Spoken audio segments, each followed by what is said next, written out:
What do you say, everybody? Welcome to Elephant in the Room. We're doing it live today. We had to do it live after what happened on Saturday. We got to go live and talk about it. We got a great guest with us in studio today with Jake Coker, Mick Gillispie, Roger Shultz, who played at Alabama and a very familiar voice around Alabama athletics for a long time, joins us as well. So 2 OGs in the house today. But what I want to tell you guys is that we're brought to you by mybookie.ag. Use the promo code NEXTROUND. Use that promo code to double your initial deposit.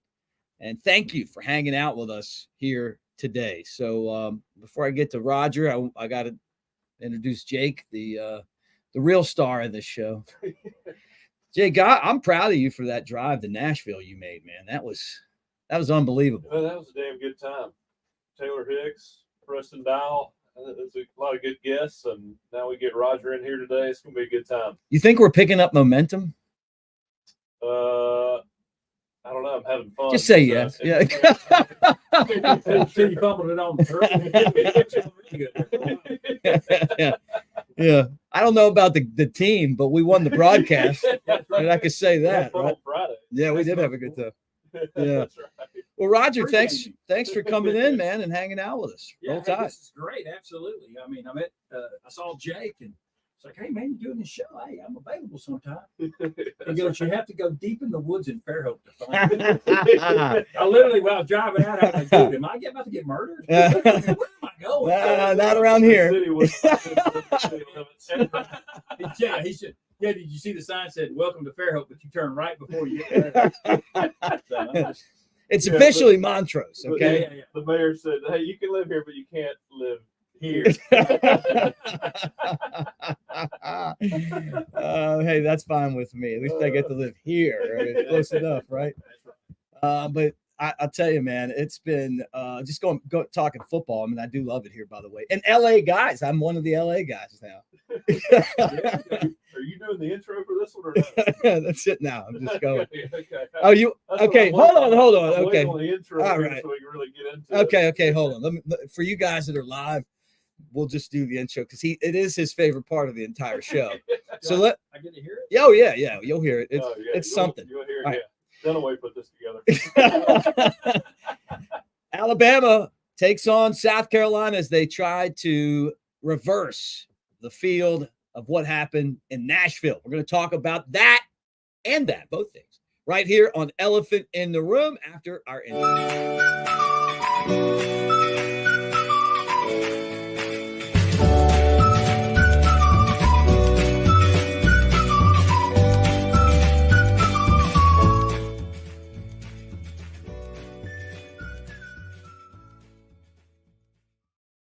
With Jake Coker, I'm Mick Gillispie. I feel like after that intro, I got to come hit you guys hard with the open.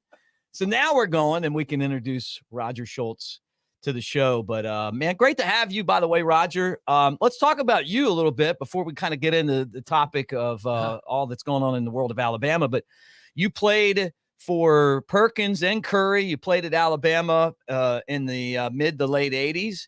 And kind of take us through your career, what it was like playing. That was I played for Perkins, Curry, and Stallings. I actually went through 2 head coaching changes. Wow! So I know a little bit about change.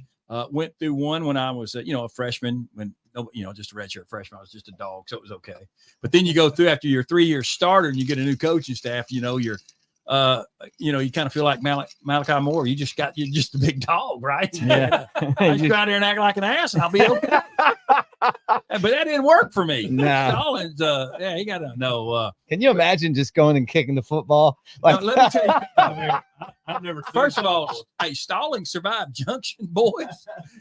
You ain't kicking no balls, I tell you that, unless it's your own. But, that's been kind of a topic of conversation because I had, I did a show with Mike Johnson today, who was an All-American and a captain, just like you, Big Pensacola guy.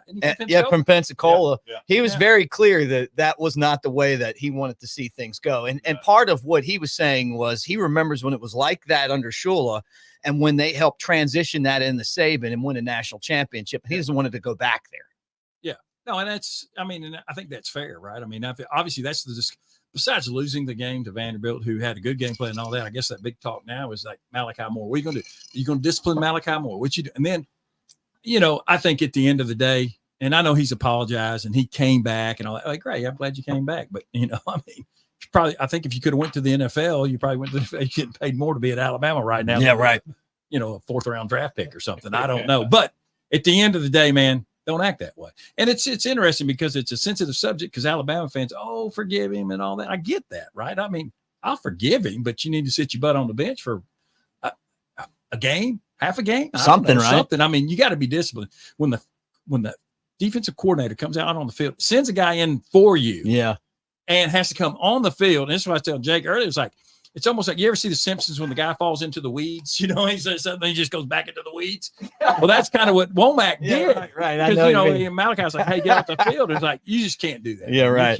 You can't be that way. You've got to come off the field, be respectful of your coach. Because I thought it was really disrespectful. Besides how he acted, like not how we portray ourselves as Alabama football players, but at the end of the day, you really disrespected the coach. And the coach got caught in a situation where he probably just really wanted to go out there and grab his face mask. Yeah, right. And yank his butt right off to the sideline. But what do? Because he got out there and you can tell he's fired up. And I go, he ain't going all the way.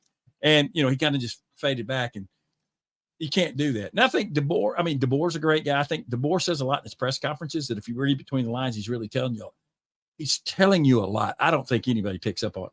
You probably do as the next player being a quarterback. He says a lot without saying a lot. If you just read between the lines. And that's what I love about him. But look, man, it's not fun to lose a game. It's not fun to get your ass beat. And that's at the end of the day, it wasn't like we lost the game on a fluky, like the ball bounced off our helmet and the guy intercepted and ran down the field. Remember that? Ole Miss 2015. You remember that game you're talking about? Yeah, remember that? So, it's not like they lost in a fluky way. That's the part that bothers me more than anything being Alabama. It's like, man, you kind of got your ass whipped. Yeah. Both sides of the ball. Their offensive line did a good job. They did a good job of game planners. And I'm telling you right now, that secret sauce to Vanderbilt is Jerry Kill. I've been a Jerry Kill fan forever. He was at like Southeastern Illinois. He was at Northern Illinois, went to Minnesota. Look, he won Conference USA at New Mexico State. Yeah. New Mexico State. They're if you rank they're 125th. They're terrible. Is that why Pavia is that? Yes, that's exactly why he came. Exactly. Okay. So, yeah, exactly. That's why he came. And that guy's, they call it, they call him the Albuquerque Tinkler. So, y'all know the story? Yeah. You know the story? No. So he's at New Mexico State. He goes to New Mexico to their field and goes into the middle of the 50-yard line on their logo and urinates on their logo. Really? They caught it on film and stuff like that. So they call him the Albuquerque Tinkler. So, I had no idea. Yeah. Dude's got some, he got a little something to him. I like it.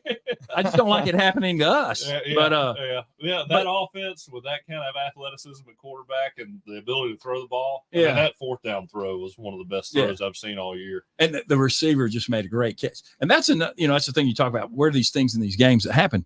So what? 12 of 18 on third down, which that's been pretty unbelievable. Continuous problem though for us getting off the field. Yeah. And then you get the fourth down and it's fourth down and 1. What are we going to do? They've been running. I just throw a bomb.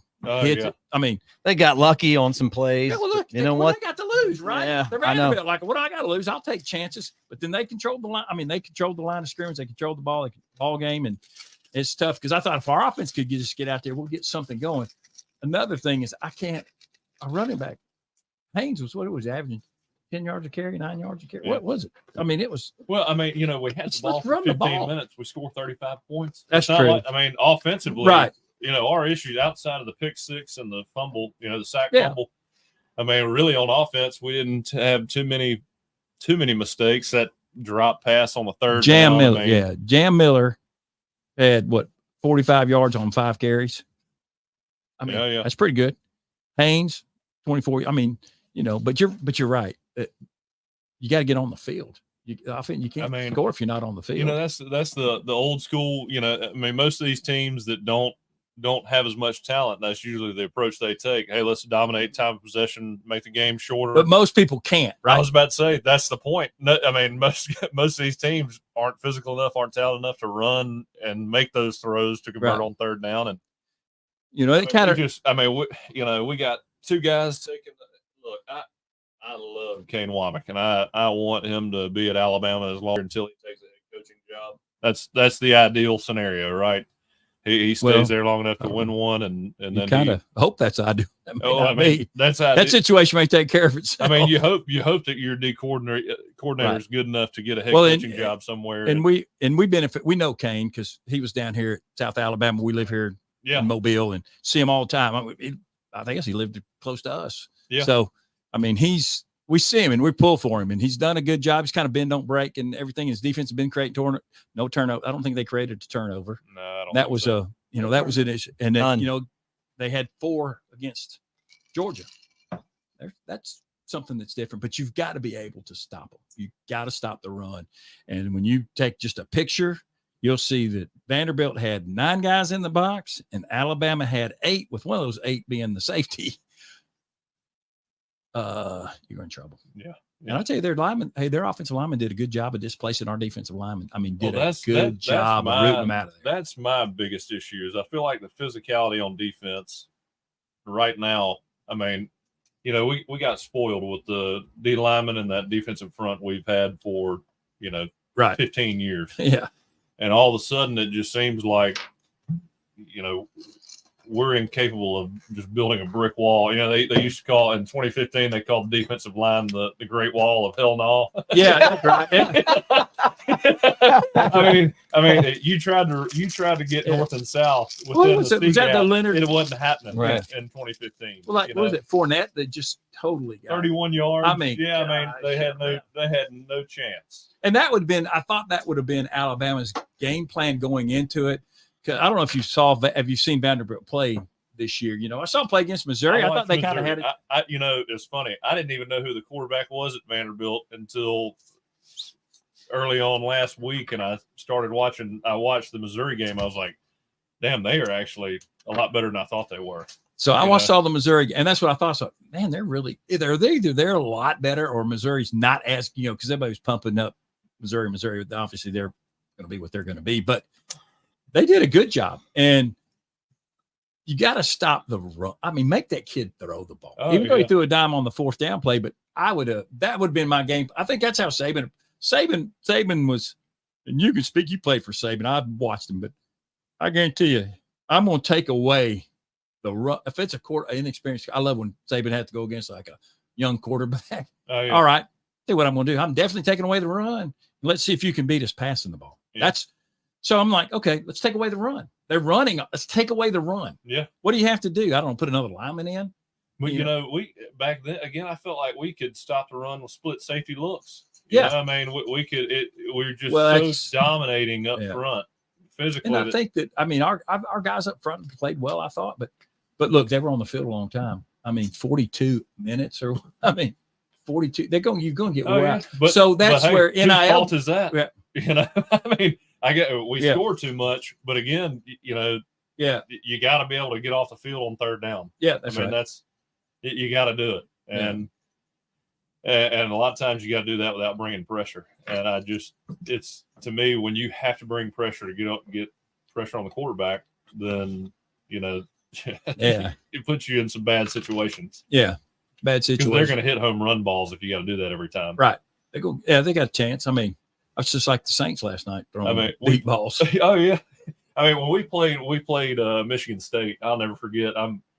We played a really good game offensively, played a really good game defensively, and we had just scored. And we're back on the sideline, and it's 3rd down for Michigan State. I think Connor Cook got sacked, and right before the punt, we're standing on the sideline, and I look up at that board.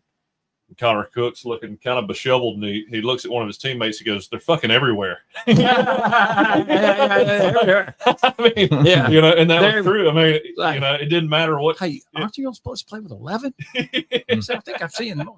Yeah, that was an unbelievable game. But yeah, somewhere along the line, you've got to. And you think they would make the adjustment, right? Yeah. I think that's the part that bothered me the most. Is like, let's make an adjustment, put another D lineman in there. Basically, it's not Saban's defense. It's trying to be Saban only did it this way for forever, but it kind of worked. Hey, 3-4, be strong. walk up some backers. I mean, it was just, and I can't tell. Does he run a 4.25 or is he running a 3.35? What I mean, I hear both things, and I'm like, okay, I know it's a he's defense. always got that spinner in there, Yeah, It's that three-man wolf front, or whatever. that three-man front. Yeah. Look, he's always got that spinner in there, and you never know where he's going lining up, down I on the feel line. like, Yeah. I mean, Is that the wolf or the I don't know. banger? Yeah. They give him a nickname, I can't remember what what are the nicknames they call these guys? Wolf, banger, Well, no, it's Wolf and Husky. husky. There you go. Yeah. Husky, Yeah. banger, arrow, Bob. Yeah. What happened, Yeah. what happened to Jack, Will, Sam, Mike? I think everybody. I know those. Star Yeah, money. nickel. I Yeah. know that. I know what that is. Star money. So Starred money. okay, so you didn't lose to him, and you didn't lose to him. I haven't been alive since we lost to him. Did you ever Don't play him? talk like that in here, No, we please. never played him. Don't ever bring that You up in never the studio again. Yeah. Is 84 that long ago, Roger? Yeah. No, that wasn't. Were you alive for that? No, I wasn't. Hey, Anyway, Hey, listen, I was having fun. I was having fun in '84. You kidding me? that was your heyday, huh? Basement parties in high school. Him looking at Drinking I like you though. You drinking just all want my- me back over. You just All my want me friends' back over. parents' booze. That was great. He asked me if I was alive, and I'm like, no, I wasn't. That's the funny thing about it is Mike Johnson and I did that show last week on here on Cover Crimson. You guys, please like the video as you hang out with us. Get in the comment section, ask comments. You want to ask Roger about his days at Alabama. Obviously, you want to ask Coke anything, you can ask him. Like and if you're not a subscriber, subscribe. And we're going to be here for a while, so just sit back, relax. If you're of age, tip back with us. But we're going to have a good time today.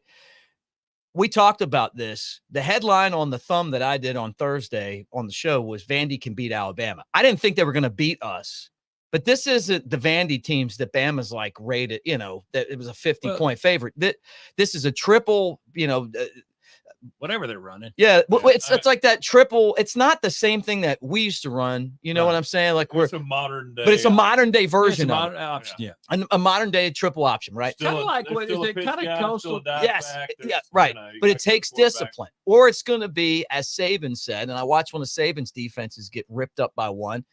Georgia shit Southern. through a hot, hot shit through it. it. Hot shit through a tin horn, or Yeah, just just regular shit through a shit. tin It wasn't even hot. Yeah. Yeah. It got hot as the day went on, but it wasn't hot. But it was. I was at that game too, and I can remember. I was like, "It's the fullback dive." That fullback. So I played in the game. We played Army in the Sun Bowl in '88, and they ran for 500 yards, and we threw for 500 yards. Right. So David Smith, who's an official now, SEC official, he threw for 410 yards, throwing a Marco Battle. We won the game. But they would literally hand the ball to fullback, and I go, God, there goes a kid. I said, Jesus Christ! Thank God he was slow. Yeah, we could catch him. But dude, it's just unbelievable. That's like that, the Georgia Southern game. That's kind of what it was reminding me of when I was driving over. I was thinking about, that game Saban had. He had his struggles with the option. Yeah. I mean, We don't see it anymore. Yeah. But I can remember back in the 90s, Well, like that's the everybody thing. ran it. I mean, it was like that's the thing. everybody That's did. the thing. Wing Nowadays, T, that thing. If again, you run that, then teams that are playing you have to learn that in 1 week. That's What I mean? It's not like you're prepping for that during the summer, during the spring. I mean, Right. You start that on Sunday, especially when it's Vanderbilt, because you're not prepping for Vanderbilt all the way through the offseason. But the third down you're not conversions, that scares me. After the week where they couldn't stop the fourth down, and Kane mentioned that in the press conference, and then to have the third downs this week where you got Vandy going like 12 of 16. You make a great point though. That Georgia's fourth downs. We got our waitress here bringing us some more stuff in. Yeah. Thanks. Yeah. But yeah, you know what I'm saying? Like, that's the thing that bothers me the most about just this whole thing is that I'm worried. Like, what are we looking at here with this Alabama defense? Are we in a spot now where we got to be concerned about this team moving forward, or is this an anomaly? Because my feeling is this, guys. I think that we walked into a trap. The reason why we beat Georgia, the entire world thinks we're the best thing that ever happened, which is what Saban used to always guard against, yeah. right? Yeah. Jake has told me, and he's talked about it on this show many times, about you were never going to do it right the weeks that you played those, I'm going to say it on this show. On your show, Jake, I'm going to say it. You play the shit teams, and you better be ready because he's going to ride your ass and ride your ass, right? Yeah. And you were never going to be right. And you know that DeBoer's personality isn't that way. That's why it was that way. And, people always said this, and I do believe it. I mean, the way he spoke to the media was he intended that to be for us. Yeah, he spoke through the media. Yeah. To you guys. It wasn't fun, though. The message. If you were the guy asking the question, though. Yeah. No. Like, I mean, I've given Saban some shit. And I'm going to tell you, it's just because you go all those years of shitting on everybody else, and now you're in the media. Yeah. But I do love him with Pat McAfee on First of all, game day. But you know what? He gives you great insight, right? He does. He's great. He's also. I love him. Don't get me wrong. He's giving you insight. He's telling. I mean, that's why he was so successful, and that's probably why he got out when he did. He just couldn't handle the. I mean, he's the only one on game day that really watches film. I love Councilman Howard ain't watching film. Yeah, he's never added anything to that. Nothing. But I like McAfee though. He's so funny. I love McAfee, and I think him and Saban on there together, man, has really elevated that show. I mean, I think Saban's done a great job. He has. I find it a little awkward at first, but he's losing. Yeah, but it's so take his tie off last week. Yeah, then put another one on. Yeah, right. He took one off, but he put another one on. Put McAfee's Terry must have been there. Yeah. It's funny because I got to do being a media member. You used to could sit in. You get invited sometimes to do the coach. Oh yeah, show. Right. I got to do the coach's show with Saban, and I've done a couple of events where I emceed, and I don't know if he necessarily got my jokes, and I never found him to be like. I didn't know if he knew how to take me. Like, Scott, what is he? But he'd see me in different places because I was coaching high school football too, and he'd see me. Where were you? What high school? I coached at Lanier. I coached at Baldwin County High School. Oh, Lanier? I coached at Spanish Fort. Okay. Yeah, so but he would see me in these places, and he goes, I can't really place him. And then I did the show with him. He's literally sitting right here. He never talked to me. He never engaged. He never said anything. And I thought, well, if my kid was a high school prospect, he'd probably talk to me. But he only focuses on what's important, But I've always, I always found him standoffish. But that's how he is. Well, I think he's just so guarded because of the things these books that come out. It's like who can you talk to? What books are you talking about? What books? I feel like there's all kinds of books that come out where he has never taken one interview, and then all of a sudden there's a book about him. The leadership skills of Nick Saban. Somebody wrote that book. Again, I don't even know what book that is, but there's a book out there. You hear about it. It's out there. And I haven't read one of them, but you see the headlines of some of the quotes taken. You're like, where did that even come from? I can tell you this much. At least I know that there's two people in this room that would never be able to write a book like that. Me and you. It'd be a lot of work. to write a book or just we might. I don't even know if we'd read it unless it was an audio book. Yeah. You could write a book and podcast. If I could drive to Tennessee and back and listen to it, I might do it. Yeah. You just got to tape it as you go. Do these voice things. These AI things will make you. Can you imagine writing a book on his leadership and never talking to him? Or been led by him. At least you were led by him. Yeah, right. And Jimbo Fisher. And Jimbo. Yeah, Jimbo, right? Weren't you with Jimbo? Yep. Oh, he was. So Roger, let's talk more about you, man. So you played at Alabama. What years were you there? What was it like? What'd you guys win? What was the experience like at Alabama? We always win at Alabama. I know. That's a trick question. No, I was there from 86 to 90. I was redshirted with Coach Perkins in 86. And then in 87, I ended up starting as a redshirt freshman at center, a starting center. My roommate, Mike Zuga, got hurt, and I ended up starting, and then I just kept starting ever since. And I started for 4 years, played for Coach Perkins, and with Coach Perkins, Coach Curry, and then Coach Stallings. And with Coach Curry, he brought in Homer Smith. Okay, we all loved Homer Smith. You may or know. I know the name of Homer Smith. You would have loved Homer Smith. I would have loved to have met him. Yeah, Homer was great. I think I've been in the same place with him at one point, right? Oh my God, back in the day. Yeah, Homer's is great. So Homer actually wrote an article in 1974, it's in like the Football Coaches magazine, on the unaccounted player quarterback and running. So all this stuff that Urban Meyer started running and all the new wave offense that they're running now, Homer Smith wrote about 1974. I got the article. I'll share it with you. Talking about the quarterback's not counted for. Right. So you should run him more and run out of pro They kind of knew that would happen. Shotgun. He actually ran it from under center and stuff, but then he got the shotgun and he's like, man, it's unbelievable. And that was 1974 that he wrote that article. Yeah. That's just the genius he was. But he was a great guy. And it was funny because he's really, really different. And then, of course, Stallings comes. We won the SEC. We won the SEC championship, played in the Sugar Bowl in 90 against Miami that ended up winning the national championship. Mm-hmm. It's like, but that's how close you get, right? Like if we'd have beat Miami that day, even though we lost to Auburn, down at Auburn for the first time in '89, I got to play down there. And was '89 the game with the foot, or was that the foot where they didn't give us the touchdown? I don't think it was though. That was it might have been 94, maybe. Oh. I don't know. They a lot, but you know what I'm talking about? It's like a pass in the back of the end zone. Now it would have been a touchdown. We'd have beat them, but no, that wasn't. We had it.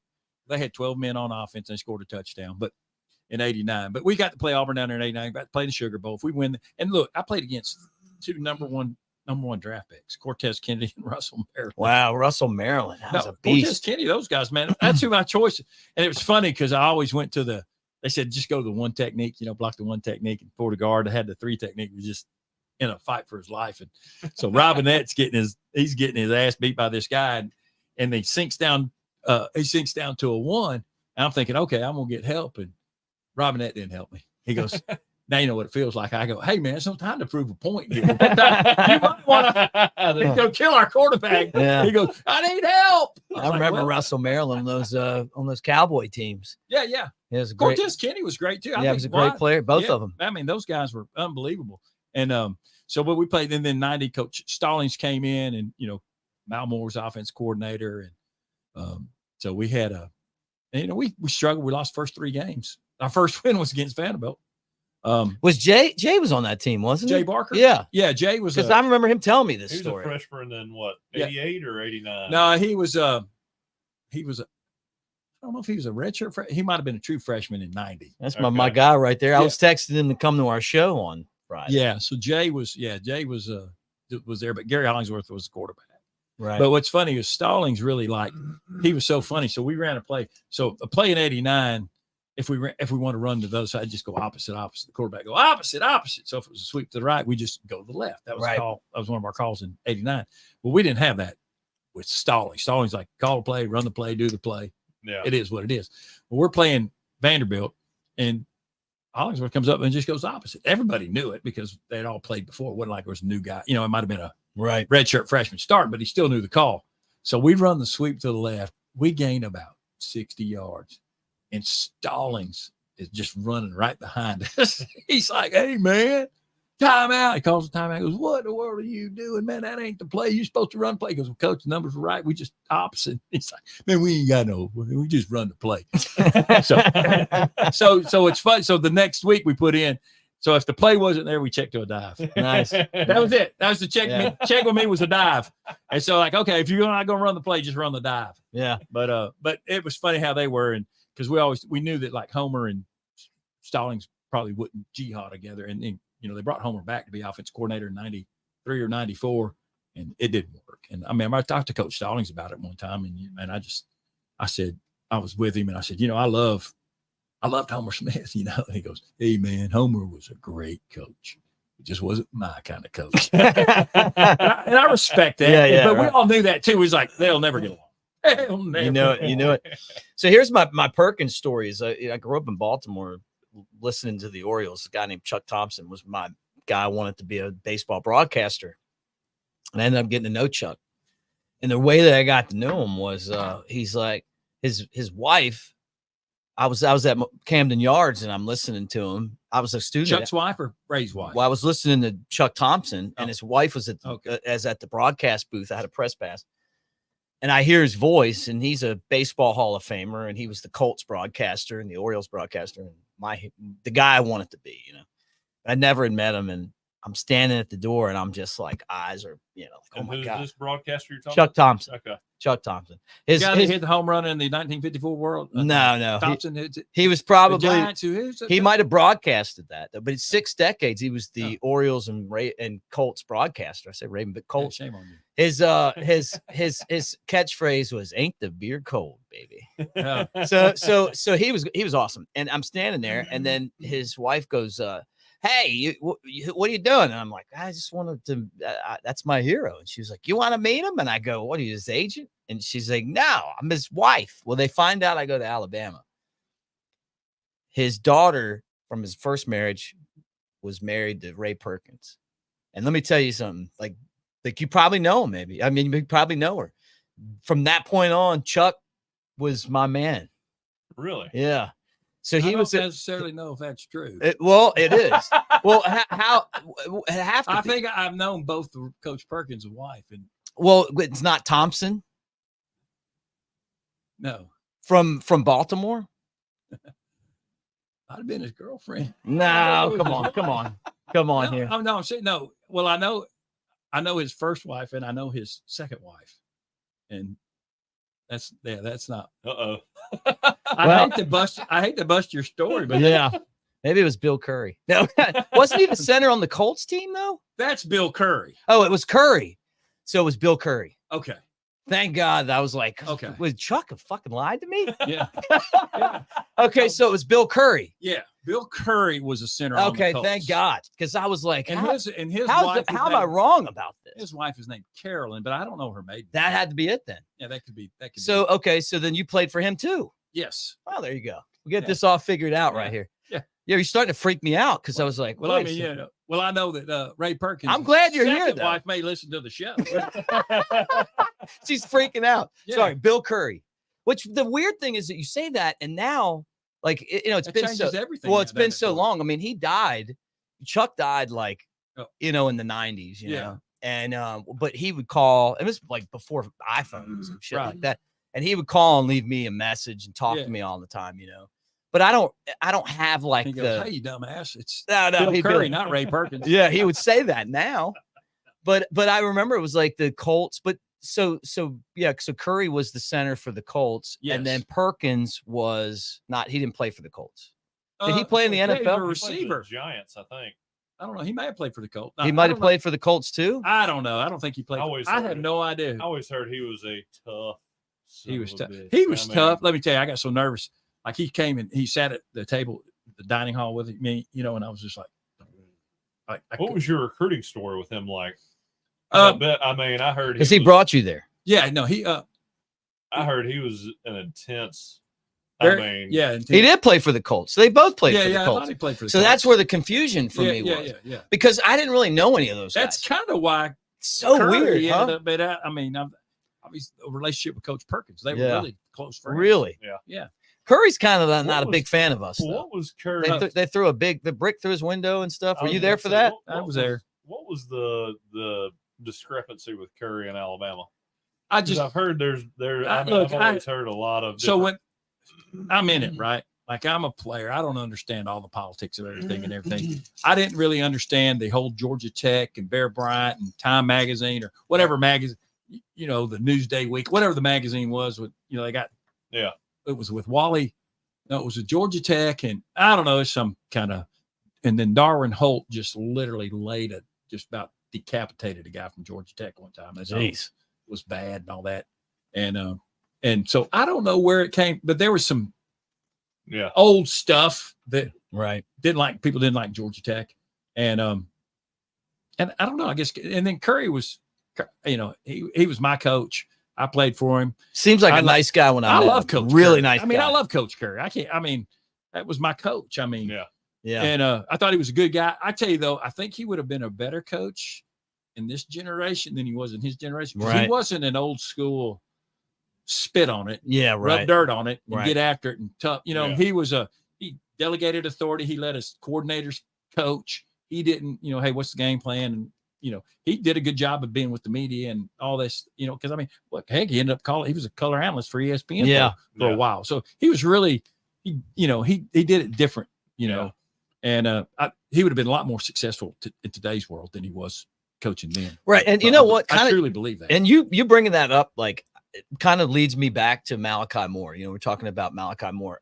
And I know what you were saying. You were saying when Coach DeBoer was talking about Malachi Moore, they're not going to suspend him.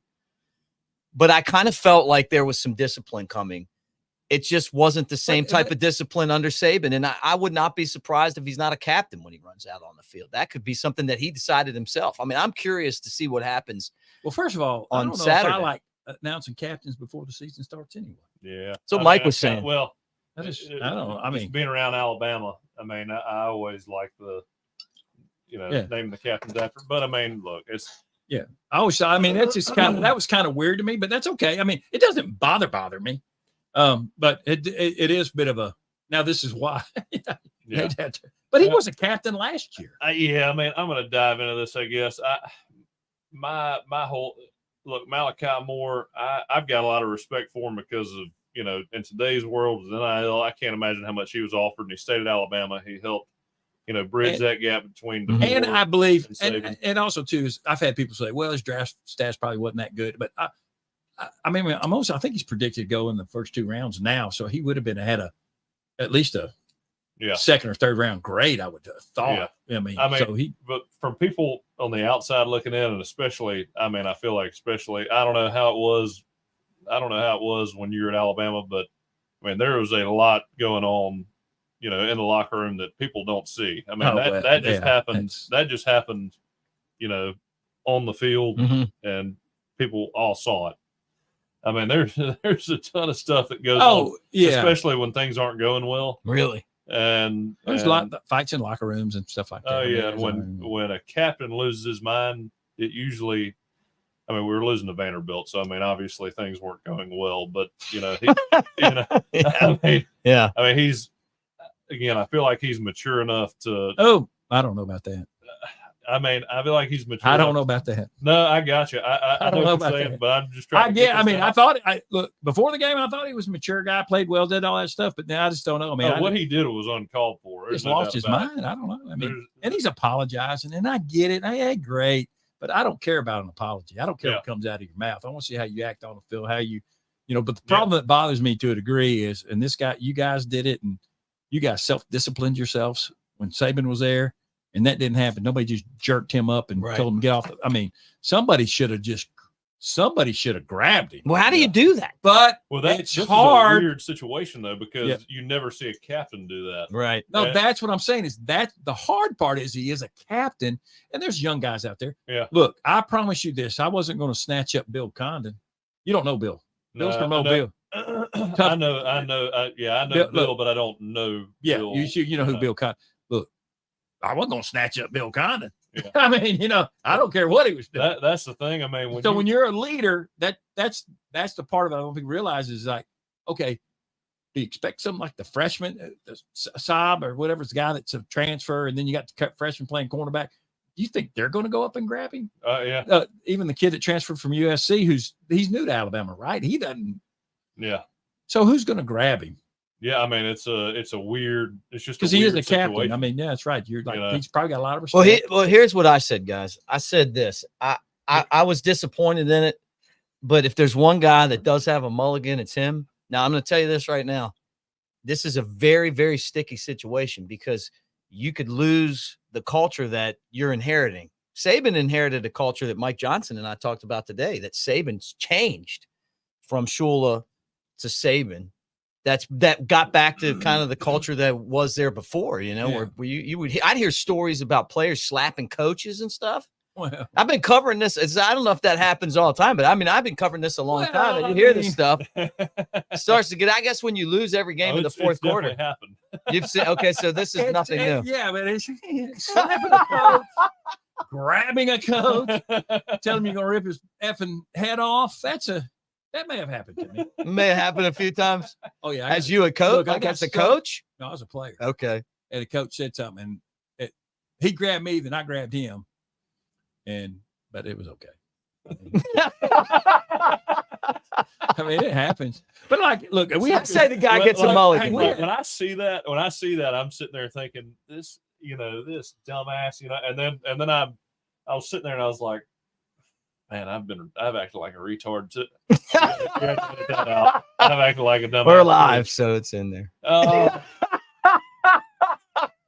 Well, I mean, you know, I act like a dumbass too. You know? Right, right. No, we've all kind of get emotions get a hold of you and stuff like that. But but I don't know, man. You gotta.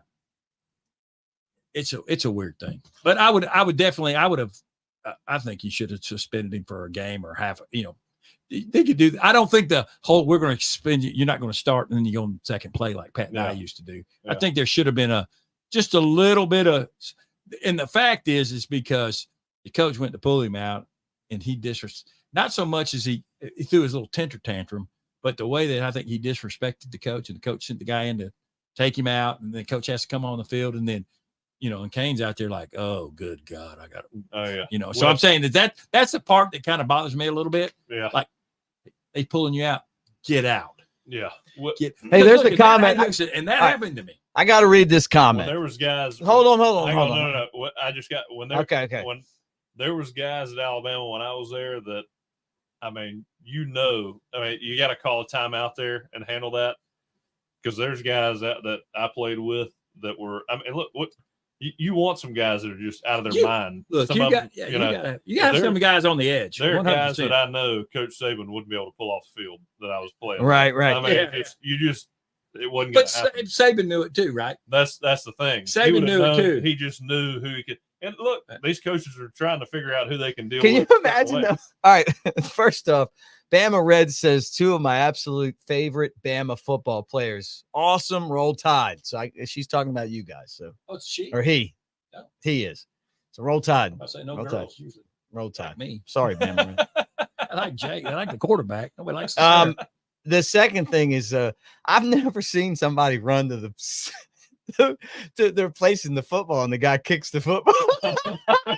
I have never seen Is that an illegal kick? I have never seen that. But what was so funny about it was he was throwing the tantrum and he doesn't really give it a hard kick. It's just like a little tap kick. That's another thing that bothers me. If you're going to act all pissed off and get enraged, well, then really kick the shit out of the ball. Don't just tap it. You know what I'm saying? Hey. Give it a kick. Make it hit Bobby in the balls. Don't just kick it where it just kind of rolls 3 yards. Make a point. Yes, make a point with it. Kick the hell out of the ball. Maybe it kicks that Bobby in the head or something. I mean, man, that's funny. Golly, that was the part too I thought was funny. It's like he just kind of went. I mean, you'll get in trouble. Kick it. He's not a left-footed kicker. He's a right-footed kicker. I guarantee you, Wade runs, he's a right-footed kicker. Man, that's so funny. He didn't kick it. He poked it. Yeah, he just poked it. Right, he poked it. It's not the end of the world. You know what they handled? A 3-foot putt. They handled it the way they handled it, you know, and I mean, I feel the way he acted was unacceptable. I didn't like him slamming the quarterback's head on the ground. That's the one I have really. It's like, come on, man. That was ridiculous. Well, that kind of led it. That's like, dude, you're there. It doesn't prove anything. Okay, I know you're upset. We're getting beat. It's tough and everything. We'll do something about it, right? Rally your guys up. Get them fired up. Hey, somebody stop a run. Yeah. Hey, can we just stop the run? Yeah, right. Can we stop them on third down? Tommy McGee's watching us right now from Australia. Wow. I've been to Australia. Have you? Yeah, you been to Australia? Yeah, I've been to Australia. I swam in the Sydney Harbor. Good thing you didn't get eaten by a great white shark. They're there. They were worried about that. Were they? Yeah, they scanned it. I was on a reality show called The Biggest Loser. I want to talk about. I watched you on there. Yeah, man. so we congratulations, by the way. So we got to swim. We did like a little triathlon. So our swim was in Sydney Harbor. It wasn't a long swim, but they said they were in there the day before trying to like shoot electric waves or whatever to get make sure sharks went in there. Yeah. And then when I got in swimming, so our trainer from the our athletic trainer, not one of the trainers, but the Australian trainer looked at him and goes, "Is that guy going to be all right?" He goes, "Man, he played at Alabama. He's going to be just fine." That's what he told him because he was worried about me. Thought I was going to drown. So you were on The Biggest Loser. I watched it. It was a great show. It was a weight loss show. Yeah. Jake's going to tab out here, and right back. We'll just throw him out and talk. But it was awesome, man. That show was so hot for a while. You were on there, one of the best seasons ever. It was in Australia that you guys did that? We were in LA, but we went to Australia. So what happened is it's hard to remember, but I remember seeing you on there. No, and that's understandable. So what happened is that's why they had a writer's strike. So reality TV, there's no writers. Yeah. So what they did is they made our episodes from 1 hour episodes to 2 hour episodes. And then they extended the season because the writer's strike was so long. Yeah. So what happened is the trainers had a contract with the Australian show. So like the Australians came over and trained with us. You never saw it on TV. Yeah. But they trained with us. And then Bob and Jillian had to go over to Australia. Oh yeah, Bob and Jillian. Yeah. So they had to go train. So they had to go train over there. Well, so they extended the show. So they just took us over there. How much weight did you lose? 164 pounds. And have you been able to keep it off? I've kept. I mean, you look thin. I've probably kept off 110 of it. How did you decide to do that show? I was fat. But I mean, really, you want to refill over there? Yeah. I just take a gold top. Okay. No, I mean, I auditioned for the show, and it was I auditioned, and I was thought, man, if I could just go away, I think I could lose weight if I could just go away, because I gotten big after I got through playing football, and I still ate like I was playing, Right. And so I just thought, so I auditioned. Well, how much did you weigh? Well, at one point in time, I was probably over 400 pounds, but then I was diagnosed as a type 2 diabetic, which I ended up quit drinking, eating sugar, drinking Coke. And it's so funny when I got diagnosed, the doctor's like, well, what'd you have for breakfast? I go, well, a Pop-Tart and a Coke. He goes, God, man. Really? He goes, you blew this thing right out of the water here. I burnt the bottom. I said, well, I'm sorry. He goes, but so I ended up losing some weight. I was 363 when I started the show. Okay. And I'd probably gotten down to 350, but then when they were starting cast for the show, I started trying to put weight on. So a little bit more weight. Well, hey, what I didn't know though, I didn't understand. So you could win. Yeah. Yeah. Right. What I didn't understand was water weight. Like I didn't. So these people were so this one guy that was a contestant was eating pickles and drinking a gallon of water. I was like, what are you doing? Well, that's how you. So a lot of these people, like you'd see, they go, he lost 30 pounds in the first week. Well, 16 of it was water weight. Yeah, pickle juice, huh? Yeah, drinking pickle juice and drinking water. I'll tell you what, that side Eating note on pickles, pickle juice is if you ever take a shot and you follow it with a pickle juice, it's fantastic. What is? Picklebacks, they call it. What's the first? Like if you shoot whiskey and then chase it with pickle juice. Hey, fantastic. The waitress to bring some pickle juice. Yeah. Okay. I could do that. No. That's cool, man. Yeah, But so we watched you every Women back then, man. That show was on. You probably don't remember it, but I remember. I never watched it. No, you wouldn't remember that. I remember the show. But it was. But I auditioned for it, and also I auditioned for The Apprentice with Donald Trump. Well, oh, nice. And he actually called me. So no way. Yeah. What happened? Well, producer calls, says, "Hey, hold on for Donald," and Donald said, "Hey, man, we love your personality, all that, but you're just too big." And I was 370 He pounds. called and told you that? You're too big. Really? That's crazy. Yeah. Man, how did you get to the end, like to the point where they would call you? Well, because I guess they were thinking about casting me, and they just wanted to let me. Did you have an agent or something? Did you have an agent, or just kind of filled out the form? Funny about that. So when I was on The Biggest Loser, so I get off of it, right, and I finished second. I was runner up, America's Choice. I had all these people, these PR people. Hey, we had Taylor Hicks and him on in the same week. That's pretty good. Hey, I was on the Alabama reality countdown bracket. Were you? Yeah, I beat these Mobile dancers. I guess it's a bunch of guys that drag queen dancers. I don't know them. I beat them in the first round. I was like, hey, have you heard those dancers? Mobile, you know who I'm talking about? I think so. Are they all like LaFleur graduates or something? I think so. I don't know what I don't know what it is, but that's a dance group. I didn't even know they were reality. So I went in the first round, and in the second round, I get Ruben Studdard. I'm like, I don't have a chance against Ruben Studdard. You went up. I was going to ask Taylor Hicks this. Where is Ruben Studdard these days? He's still singing. So, but that's crazy. But no, it was. I forgot. I had a point I was going to say. I just lost my mind. But so when you got back from doing that, I mean, did oh no, I was talking. Oh yeah, PR people were like, hey, we want to rep you. I said, look, all I want to do. I said, can you get me on Oprah? I want to be on Oprah. Yeah. They go, well, can't really do that. Yeah. I said, well, that's all I want. Can you get me on? I can. Well, Oprah. I ended up on Oprah. So, really? Yeah. Just because I was on they did the thing for Biggest Losers and stuff. Like, yeah. About 6 months after I got off the show. And so I got to do Oprah just without, pretty cool. Oh, she was really nice. What about Dr. Phil? You hop on there too? No, Jay Leno. I was on Jay Leno. Oh, that's awesome. Lisa Rainey got mad at me because I was doing the morning show here, and I went over there and he goes, "I can't believe you left us to go on the Alabama Auburn week to go be on Jay Leno." I go, "I'm going to be on Jay Leno." You kidding me? Alabama Auburn's going to play every week. Yeah. Lee's like, I can see Lee. He was so upset that I went to California to go be I on. talked to him today. Yeah, he's like, I can't believe I didn't tell him you were coming over though. He's like, I can't believe you're going to go be on Jay Leno. I said, I'm going to be on Jay Leno. And the funny thing was, so they did it. It was like kind of stupid human tricks, but they were doing it with Biggest Loser guys or people. And so what they had a big cutout of Jay's head and a big mouth, and I had to snap the ball from about, 20 yards to his mouth, which I wasn't a deep snapper, I was a center. So I'm not, but I said, hey, I could probably weren't doing much shotgun back then either. Well, we did a lot of shotgun. Hey, all my snaps against Miami were shotgun. Really? Yep. All shotgun. So, they were coming, so they had to make sure we got a little bit of space, but, so the producer were walking through and they go, "Hey, so what are you here to do?" And I said, "I'm here to put my balls in Jay's mouth." And the producer goes, "You can't say that. Don't say that, or we won't put you on the air." Now you gotta say it. You gotta say it. Well, I ain't gonna say it. And because I think what I had to do, the producer talk to you, and Jay listens, like he's in back there listening. Oh yeah. To pick up things to how to do the show.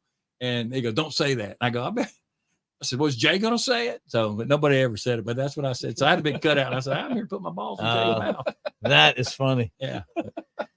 That was So that was pretty quite cool. a run. Yeah, man. Yeah, it was fun. And we're still responsible for the property taxes on Neyland Stadium because we own it. That's right. Stallings didn't like that. He goes, "Hey, man, I got to play those guys next year." I said, "I don't." Good luck. So, but that was the whole thing too, where Lee Corso and them came out and said we were like a high school team and all that, and we weren't really good. And Tennessee was going to clean our clocks. Didn't happen. Yeah. So that's another thing. Never lost to Tennessee. Yeah, So, we haven't lost to them many times lately. Yeah. We lost to the officials one year, which that game, and I mean, the Tennessee fans hate when I say this. And look, Vanderbilt, I don't feel like this. The LSU game we lost, Michigan, but that particular game really makes me question the authenticity of officiating. Oh, I'm sorry, it just does. Like there were so many weird calls in that game, and I'm going. well, I mean, And then as soon as the spread couldn't be hit, all of a sudden they just got their whistles came from out of their throats. The end of that game. You remember that game? No, I have no idea what game you're talking about. The one we lost to Tennessee 2 years ago. There. Talking about the Bryce Young game. Yeah. They threw the field goal post When they called Kool-Aid's interception of the guy 35 yards down the field. Bryce Young gets hit by two guys with their helmets, and they don't call call a penalty on that. They called one penalty on Alabama where it was on Tennessee after the play was over on Tennessee. They gave him another down. Yeah. Which they didn't call until after the damn play was over. The only issue I have now is the targeting stuff. That roughing the passer on, and look, I mean, I'm not saying it. Who was it that got targeted the other? What game was I watching where it was LSU, South Carolina? I'm sure. No, there was one where that was 100% target. They didn't call it. Miami Cal. Miami Cal. Yeah. I was like, that's 100% targeting. Yeah, right. Which, not targeting. Which in my book, I'm glad that I hate the targeting rule against the guy that's carrying the ball. Yeah, I mean, right. the defenseless player, and literally to me, the only defenseless player is a receiver catching a high ball. Right. But somebody running the football, I just don't think there's such. But targeting. Well, there is when he leaps and sticks. No, I mean, his head by the definition of the rule. Oh, yeah. I mean, I agree with you, but like, I mean, that shouldn't be a rule in my opinion. Yeah. Right. Well, yeah, it was, but because you got guys. I mean, the running backs now they're lowering their heads, and the defenders are lowering their heads, and they kind of. Well, that's the problem I have with it too. Is like when they lower and both like one lower, then the other one lower. It's like, well, he lowered his head. You just want him to get run over. Yeah. Just get hit in the chest. You know, I mean, get trucked. Yeah. It's great. There should be a flagrant 1 or flagrant 2, I think, on targeting. Yeah, that's a good idea. Yeah. Because like that one that they called on us against Vandy, like Milroe got hit in the head too, and they didn't call it. Like what and the guy's pulling back and trying to get out of the way. I mean, come on. I don't even know if he made contact with his head. I think it was just his hand that hit him. Yeah, It's getting to the point now. he kind of hit him ball. like that. Yeah, right on. Yeah. There's a lot of comments here where people are kind of ready for Kane Womack to go. Do you think that this is, I guess you got one bad half against Georgia. That's going to come. I mean, you think he's going to be all right? This defense is going to be all right? Well, I can tell you this: if Kane Womack wants to stay at Alabama, then he will fix it. Yeah, that's true. Get the guys to buy it, because at the end of the day, I mean, DeBoer wants to keep his job. yeah. I mean, look, I mean, at the end of that's just how it goes, right? I mean, and then you get a guy that shuts down supposedly the best offense in the country, T-Will, at Arkansas, shuts down Tennessee, and wasn't he on Alabama's staff last year? Travaris Williams, the defensive coordinator at Arkansas. Robinson. Oh, T-Rob. T-Rob, He went to Georgia and tried to get Caleb Downs to go with him. My opinion. Well, he's a pretty good. He's a good coach. He did a really good job, but didn't look too good in the first half last Tennessee game though. Good against Alabama. It's kind of like Ole Miss. Right. Nobody played anybody in the first 3 weeks, and now you're starting to play people. And again, I don't care who you're playing the SEC. They're always going to be they're going to be more talented than your other pushovers and other conferences. Right. They're just going to be more physical. If anything, they're going to be more physical. Yeah. But it'd be, I mean, I personally, though, I like Kane Womack. I mean, been around him. Yeah, I can't jump on that. Yeah, I would just say, hey, he's got to fix it. He'll fix it. Like, I mean, you don't think he wants to do a good job? Yeah. I mean, he wants to fix it, but he's got to get guys to buy in. Who knows if they weren't having mental bust or misaligned, bad tackle. There was a couple times there's a couple bad tackles. I mean, just we have a hard time tackling in space. Yeah. I mean, sometimes the bodies were there, we just didn't execute. Yeah, and I mean but that's the coach has to get a guy their tackle. I mean, you have to have the willingness to tackle, but you know, as part of the coaching. I mean, look, at the beginning, before this season started, I was like, 9 wins. I'm happy with it. I mean, I'm not obviously that's not where we want to be, but first year in, you're learning a completely new roster, new league. Get familiar with these guys. Had you told us we were going to beat Georgia, I'd have been like, that's unreal. Who in the world would have thought? I thought we would have that we would beat Georgia and lose to Vandy. I mean, what are the odds? Well, what are the odds you beat the best team in the SEC and then lose you to lose to the worst team? I've said that all week. Vanderbilt is not the worst team anymore. Probably Auburn or Mississippi State's taking that battle. Yeah. So, I think Mississippi State's wearing that belt right now. Yeah, I think Auburn just can't. Because I think Auburn's got the potential to beat somebody if they don't do the stupid stuff they're doing right now. Well, hey, look, even I know this is Alabama, but man, Hugh Freeze, I kind of wonder. So he had the ball like going towards the end of the half or whatever, and it's like there are 3 plays in like 45 seconds. It's like, dude, there's 2 minutes left into the half. That's kind of not give them another shot. They got the ball back and kicked the field goal or something. It's like, dude, have you ever heard about clock management or something? I mean, what are you doing? How about him blaming Peyton Thorne? Yeah, that's never good. You played and coached. You played quarterback. How would it make you feel if you just got shit on by your head coach in the media? That's not good. No. And that doesn't play well in the locker room either. And that doesn't play well with recruits. I mean, it's so funny too, because you saw Kirby Smart after the game going up to all the best Auburn players. Did you see him like shaking? Hey, good game. Hey. $100 handshake. Hey, I want to introduce you to our NLI guy here. This is Tim. Tim, meet the receiver over here. You mind meeting him? Y'all introduce yourselves. That's pretty funny. But hey, Hugh's right. It's a quarterback promise. That's you. Yeah, that's right. Yeah. Oh my gosh. That's Freeze, man. He's an interesting cat. I'll never forget when he got this. I was doing a radio show. We're at SEC Media Days, and I can remember him. He just got the coach and like walking through the gauntlet at SEC Media Days, and literally nobody talking to him.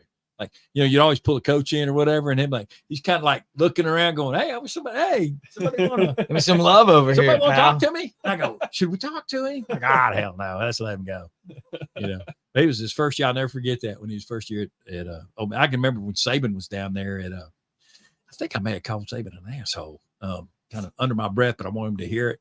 He was at LSU, and he was just such a goofy. You can say it. I mean, you know what I'm saying. Hey, look, he was just, but it was funny how he was. I was like, golly. He wasn't our asshole yet. No, 100%. That's right. No, 100%. He was at LSU because Tom McClure was one of the representatives. I think Booger McFarland was the other player that was representing, and they were down there, and he was acting so. I was like, what the hell's wrong with that guy? Yeah. Then he got here. And Yeah, and I love him. Yeah. Hey, I'm with It's all you on that. perspective. Yeah, I mean, right, come on. right. My property value when I lived in Tuscaloosa never dropped. That's right. You know, all that stuff because of him. Yeah, it's a new era, and it's so different, man. It's different. I mean, it's amazing how different it's changed since I played, but even That's when you changed played, since I played. I know, that's what I'm you saying. It's Can't like, coach the way Coach Saban could do it because he was Coach Saban. yeah, But also, I mean, Coach Saban, I think it's also when you, at least when I played for him, and he talked about that transition he made in '98. You know, on game day last weekend. He did a great job when he realized That the play being transactional or transitional or whatever he was trying to say. I thought that was a awesome lot of coaches, I think, that do that still, and they just ultimately don't realize that perspective, you know. And it means that's everything. why he said it. That's why I'm saying that he's so good. Will you listen, people? You don't have to read the book about somebody that wrote about his leadership skills. Just listen to him. Oh yeah, well, just listen to what he just said. You know, you uplift people, you make them better. It's only gonna. I mean, it's helpful to you too. You know. Well, yeah. At the end of the day, right? Who is it? Peterson writes these business books. You know, how do you leave the business? You know, CEOs leave all the time. Whatever. Is it better than can they do it without you?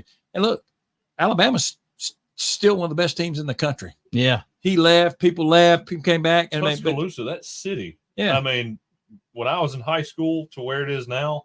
Oh yeah. I mean, it's unbelievable how much different that city is now than in comparison. There's a lot of people in Tuscaloosa that have made a lot of money because of his arrival there. Right. That's right. But I'll never agree that they should have tore down Houndstooth and replaced it.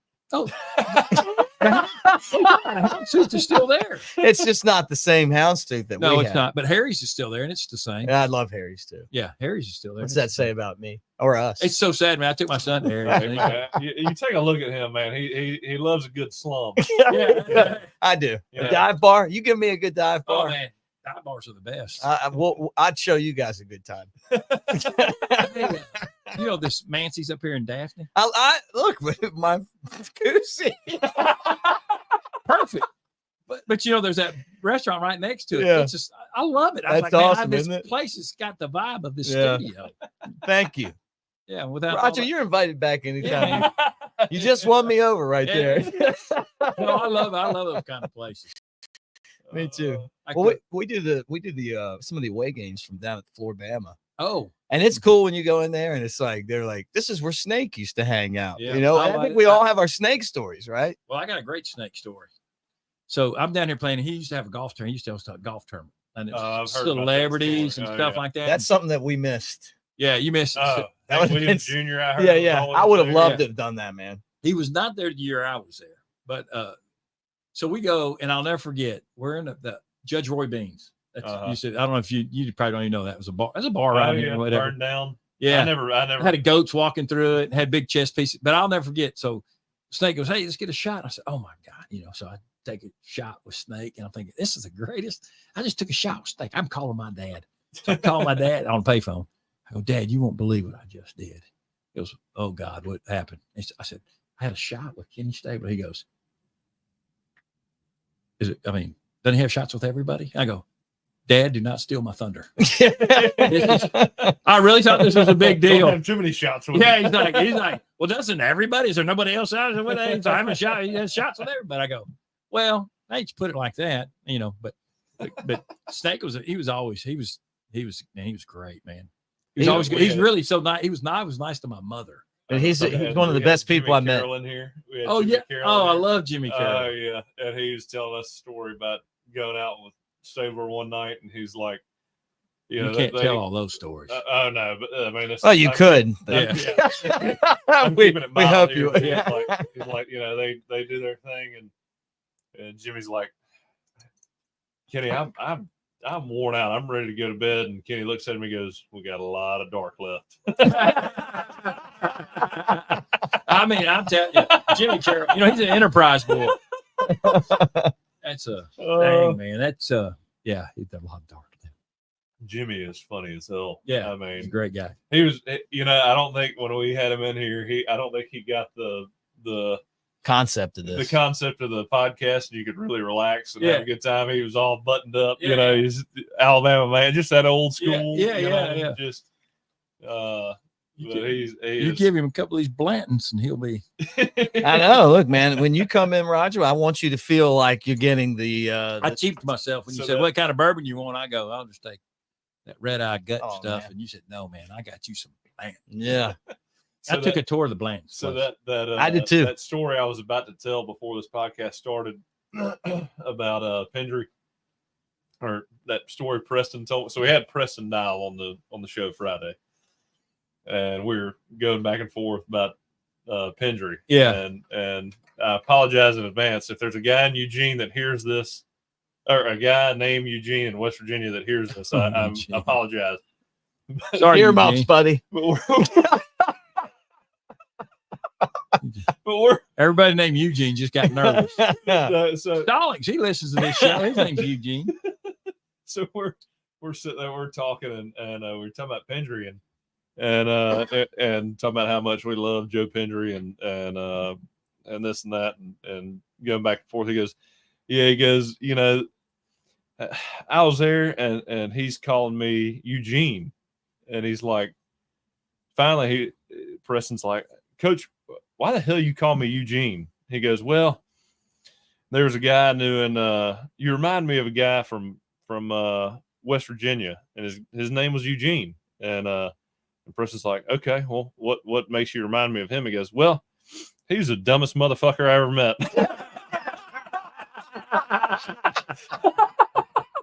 Oh my God.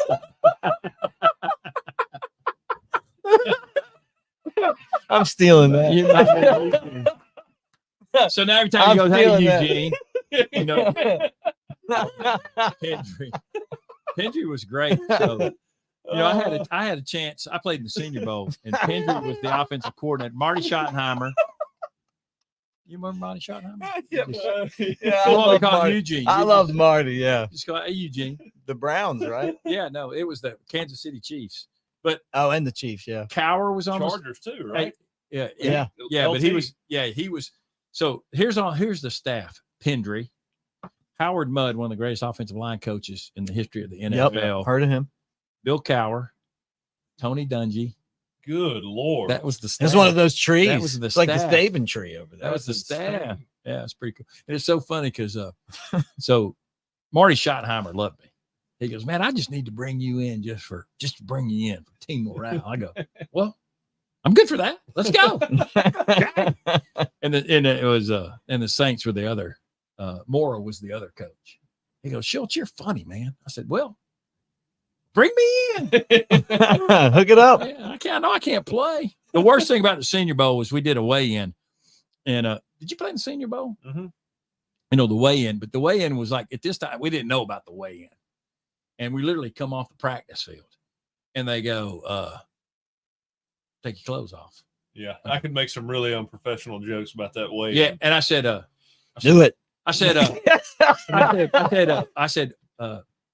what did you say? He said, take your clothes off. You gotta go and play. I go, yeah, I got a jock, just a jock, an old school jock, you know, where my ass Right. is showing and all that Yeah, stuff, yeah. you know? and you walk up there and you stand there and you weigh with your back facing the crowd and go, you know, There's a big, so to lay Yeah. out there's a stage, yeah, but and it then wasn't that there's big of a probably yeah, 200 people out Yeah. in this crowd. yeah, Like, man. and you're wearing Man. nothing. I mean, I was in my jock strap. At least they gave them like tights or so. It's just, Right, it's not a very flattering if you got really like an ugly body, which I got an ugly body.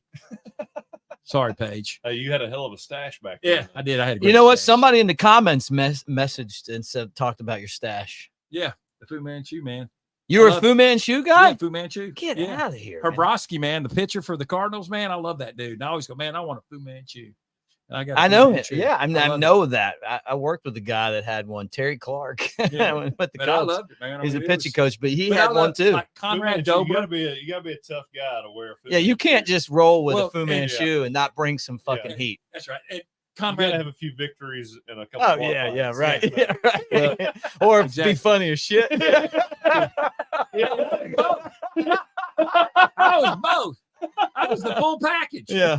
So no, I had, but Conrad Dobler, who I love. I read his book. Yeah. Oh, I got his book. Yeah, I read So that. you know, Tom Banks, who lives here in Fairhope or whatever, played with the Cardinals and played with Conrad Really? Dobler. And I said, man, you got to give me Conrad. I'd love Dobler. to talk to him So about that. He's gotta Conrad, be man. around, Y'all two just become best friends, Yeah. man. So he Yeah. has It's a like stepbrothers. Conrad Dobler, man, you talk about a character, man. Oh, my This God, guy he was was a character.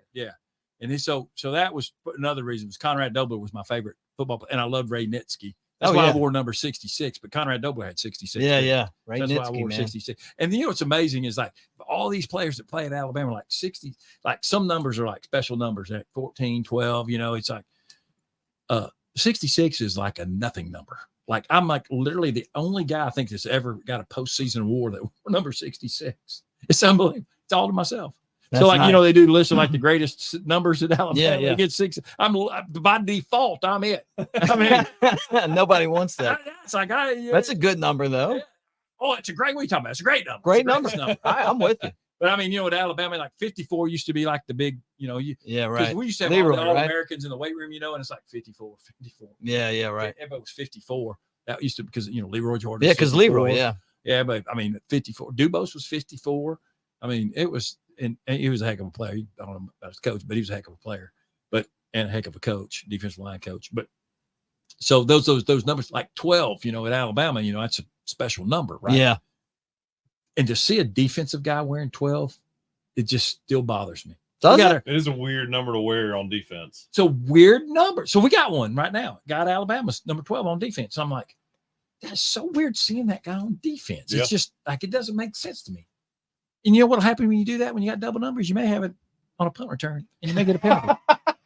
I know. That's You know what I'm saying? that irritated me. I don't know. That may happen in the game. I don't know. Does that happen now? That happened. It did happen. That Two really twos. irritated I me. think Alabama Somebody has get 3 hurt. twos. No, they had Ryan Williams and they had No, I know, but did when Kobe Prentice went down, That might have been it. That was the did they backup. send That the was backup in? that They was didn't what run happened. it. that We was had probably two no. That's twos on there? 100% probably what happened. That was my thought, that it had to be somebody got hurt and they sent a second team guy in there. That had to be. Yeah. Because Well- I mean, there's no, if that was the starting, well, First it of obviously all- wasn't the starting unit because that hadn't been a problem Right. yet. First of all, Alabama has like 4 number 2s. It's not just 2. It's like 4. It's Yeah. like, good gosh. I mean, just what number are you? I'm gonna be 2. Okay, you're 2. You're 7. That's like, I cannot stand if you're over 280 pounds. You do not need a single digit. no. Yeah. It just Mm-mm. looks funny unless it's 0. I like the double zero. I've seen, you know, like I'm I a haven't double seen a zero. double zero guy. Buckshot. I love double zero. You call that guy Buckshot. Otto, what is it? Otto Graham? Double up. Hey, this guy right here, I can see those wheels turning. You see him go. If he had a chance to do it over with NIL, Oh, can you imagine Buckshot over Oh, here? Brought to you by Real Tree. Double up, Coker. that's right. Oh yeah, you can do a lot. Can And you- the quarterback. Yeah. You see a commercial with a quarterback just going like this. Yeah. Oh my God! Imagine if Brett Favre was double zero. Oh man. God Almighty! That's so funny. I don't know. One of the things that gets it just bothers me is the choreographed celebrations I'm seeing. Oh yeah. I love Well, it. look, And look, you would, you know, look. To a degree, they I don't. mean, they don't bother me when you're winning, Yeah, that's true. the That's problem. true. but That's when you're true. losing, like when they did the campfire in the Uh-huh. end zone, I'm like, we're still behind. Yeah, I right. mean, You you'd don't think say- we're beating the fucking 72 Dolphins. I know. I mean, it's just like I You're know. not the first. You know what? Honestly, you guys aren't the first former player to tell me this same thing today. oh, Mike Johnson say it, I'm not going to say any names because it wasn't on any of the shows. but no, it is. But I don't mind if we're winning and they do. When you're losing, though, it's just hard to swallow. Like I don't know how you get. I mean, that's But fine. we used to have. I mean, like Hey guys, we hadn't lost to these people in 40 years. 40. 84. Michael Jackson's Thriller had just came out. First of all, what a We great were just album. it was, and we were just learning about the Some of your dads could never Moonwalking. witness this. yeah, Yeah, that's true. And, moonwalking. Good night. That's animal. The week after we beat Georgia, it's almost and like you're on the side, you're on this high, and you're thinking, yes, this is great. But I mean, you kind of like, and then you're like, okay, we got Tennessee coming up. That might be Tennessee's looking in, and then all of a sudden you just stink it up at Vanderbilt. Look, when I bought my season tickets, the only away tickets I didn't buy were Vanderbilt. Really? Yeah. Well, you should have, because there's only 24,000 seats in there's there. only 12,000. Would you have rather beat Georgia and lost to Vandy? This was a question I got on the post game. Lose Vandy and Let's go around the room. We'll start with you. Would you rather have lost to Georgia and beat Vandy, or the way it happened? For playoff purposes, you want to beat Georgia, but for pride purposes, man. Okay. I guess the choice of beating both of them is off the board. It's off the board. You got to pick one. I would definitely take beating Georgia, because look, this might just be the wake up check. You got to check yourself a little bit, maybe recalibrate. Everybody knows this was a colossal mistake. But yeah, and like we talked about earlier, though, it was weird because it wasn't. I mean, they beat us. Oh yeah, they beat us. That's the thing. It wasn't fluky. It wasn't goofy. It was. We got out coached. We got out physical, which is never something you ever want to be. If you're I would hate if somebody came out to me and said you weren't physical. I'd fight them. That's the problem I have, and we talked about that with Preston on Friday. It's like, you have guys that came before you that set the standard, the precedent there. Right. And if I showed up, if I had a former player you say whatever you want, call me soft, and to tell me that I don't,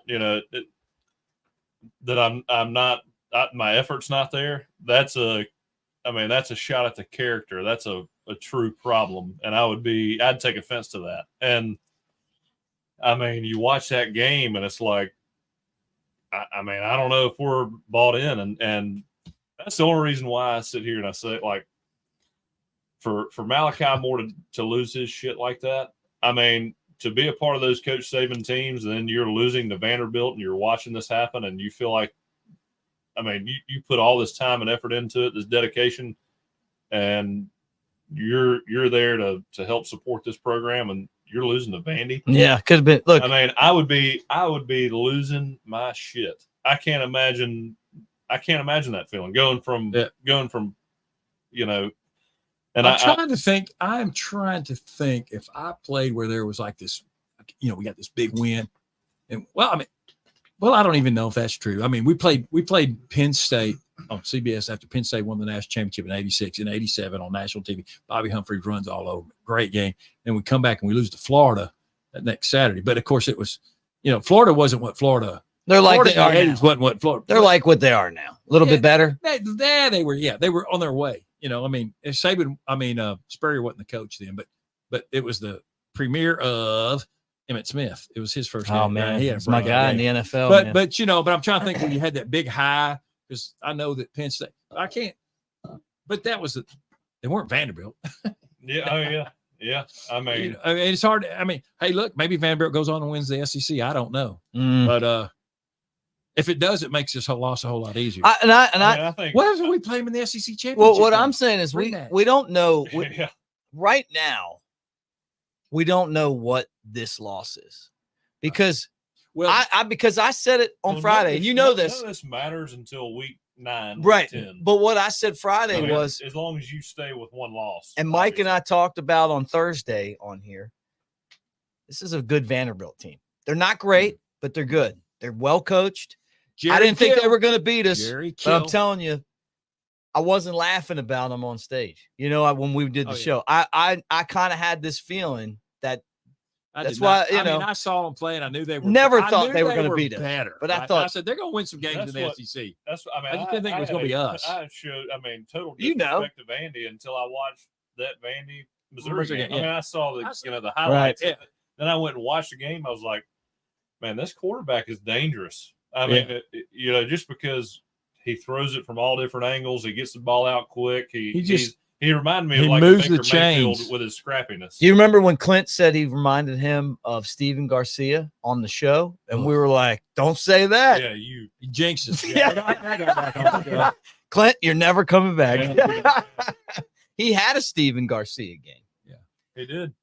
But Mike said he watched the film back and he was like, they didn't make many mistakes. Like he was like, they really just didn't make many mistakes. If you watch the they game, they all go to Vanderbilt. You know, they're smart guys. I mean, they're going to be pretty disciplined. Did you guys ever see that movie Revenge of the Nerds? Oh yeah, you know that. I've seen the memes. He probably didn't, but you've seen the the memes that are you out. guys got your asses whooped by a bunch of nerds. that meme, and I love the meme where John Goodman, young John Goodman. But you know what's so funny? I remember watching that show, and I forgot. I wouldn't even tell you John Goodman was in that. Nope. You know, yeah, I met John Goodman one time. I was a GA. I was scouting LSU, and I wasn't scouting. LSU was playing somebody I was scouting, and he was there. And we went to a party after. You want to come back to the? Went back to the party and met him. He was such an asshole. Was he? God, he was an asshole. Really? No, I was so disappointed. Yeah, no, I was like, you get excited. I go, God, what a jerk. He's a jerk. Yeah. Everybody says he's kind of a jerk. I say he's a jerk. You need a refill, or are you good? No, I'm good right now. Well, help yourself over there. Where it's at. You got it. You're right next. It's all right there next to you. He wants one. See, this is I'm like the guy in the bullpen. You know, I just bring out the next arm. The new signal is going to be there. Yeah. The new arm. Who famous? And we'll get back to talking more Alabama, but who famous besides John Goodman have you met that you liked or you didn't like? This is always a great conversation. I can't get into that. Oh, look at you. See, Roger, you need to be watching Roger right now. He don't give a shit. Well, I'm old. No, I mean, John Goodman was Pete Rose. Loved him. I got to be friends with Pete Rose's agent, and Pete Rose seems to be one of those who's just a common. Did not give a man. shit. I texted his agent the other day, and he called me back fast, and he was like, I'm supposed to eat with Pete Rose, but when I would be in Vegas, Mike would take me straight to Pete. Oh, and it would be like, he'd be doing his thing. He had over at the what was that, Beau Rivage or whatever, wherever you say, and he loved to talk baseball and sports. And never acted like he was a big shot. Great guy. I mean, when he went to jail for 5 months for tax evasion? I'm sure it was tax. Anyway, when he gets out, his son is there to get him out, and the first place he goes is a public batting cage. And he walks up and goes, "Hey, which machine throws the fastest?" And he goes in there and he starts hitting on the machine. I love it though. But I mean, here's one right here. Joey says, I used to work with Roger in Montgomery at Cumulus Media. Great guy. Yeah. Thanks, Joey. Yeah, man. Joey went by Joey D. Yeah. Joey was a great guy. Roll Tide, Roger. Thank you. And Jake. Yeah, man. Comment section fired up. But I thought, Pete was great. Jeremy, I considered Roger a celebrity, and he was a big-time asshole.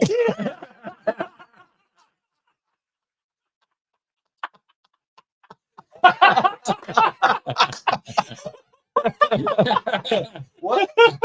What's it? Just a normal guy asshole. Hey, we got. I've been The funny thing is, like, we do the tailgate show, and people come and they hang out, which is awesome. And I see him; he will sign every autograph. Yeah. And I spent time with Ben Zobrist, who was the World Series MVP for the Cubs. Same way, man. People appreciate them damn autographs, man. They love them damn things. Yeah. But good job, buddy. But it's easy. It's easy to be nice to people, right? I mean, it's just it's free. Yeah. It's free, right? How hard is it to be that way? I mean, but I will say this. So I met Michael Jordan when he was playing baseball in the Barons. Yeah, right. It's funny because there was a guy that was like a trainer at Alabama, was a trainer with the Barons. He goes, "Hey man, you want to meet Mike?" God, that would be awesome. And I go, "Well, hell yeah!" Who? I was like, "Mike who?" I was like, Mike Jordan. I go, "Oh, hell yeah, I want to meet Michael Jordan." And so he came up. He bought me. He bought everybody a beer. I say Michael Jordan bought me a beer, but bought everybody a beer. But so I'm drinking. I'm talking about, I played football at Alabama. We're kind of like Carolina basketball. Blah, blah, blah. And he's like, he was nice and pleasant, but the girls that were, oh my gosh, I don't know how he doesn't have a million kids. I mean, the girls were just all over. But it was so funny. He goes, I get noticed everywhere. I go, well, probably because you just parked in the handicap zone with one of the rarest cars I've ever seen, and it says like MJ23 on it. I said, that might give it away. that might have. That doesn't help. That doesn't help us. We were jitterbugs in Birmingham. Yeah. I tell you, all the Dale girls were after him. Gardendale, Fultondale, Oh, yeah. Forestdale. It's like when that big truck pulls up with the Coke 14. You know who's there?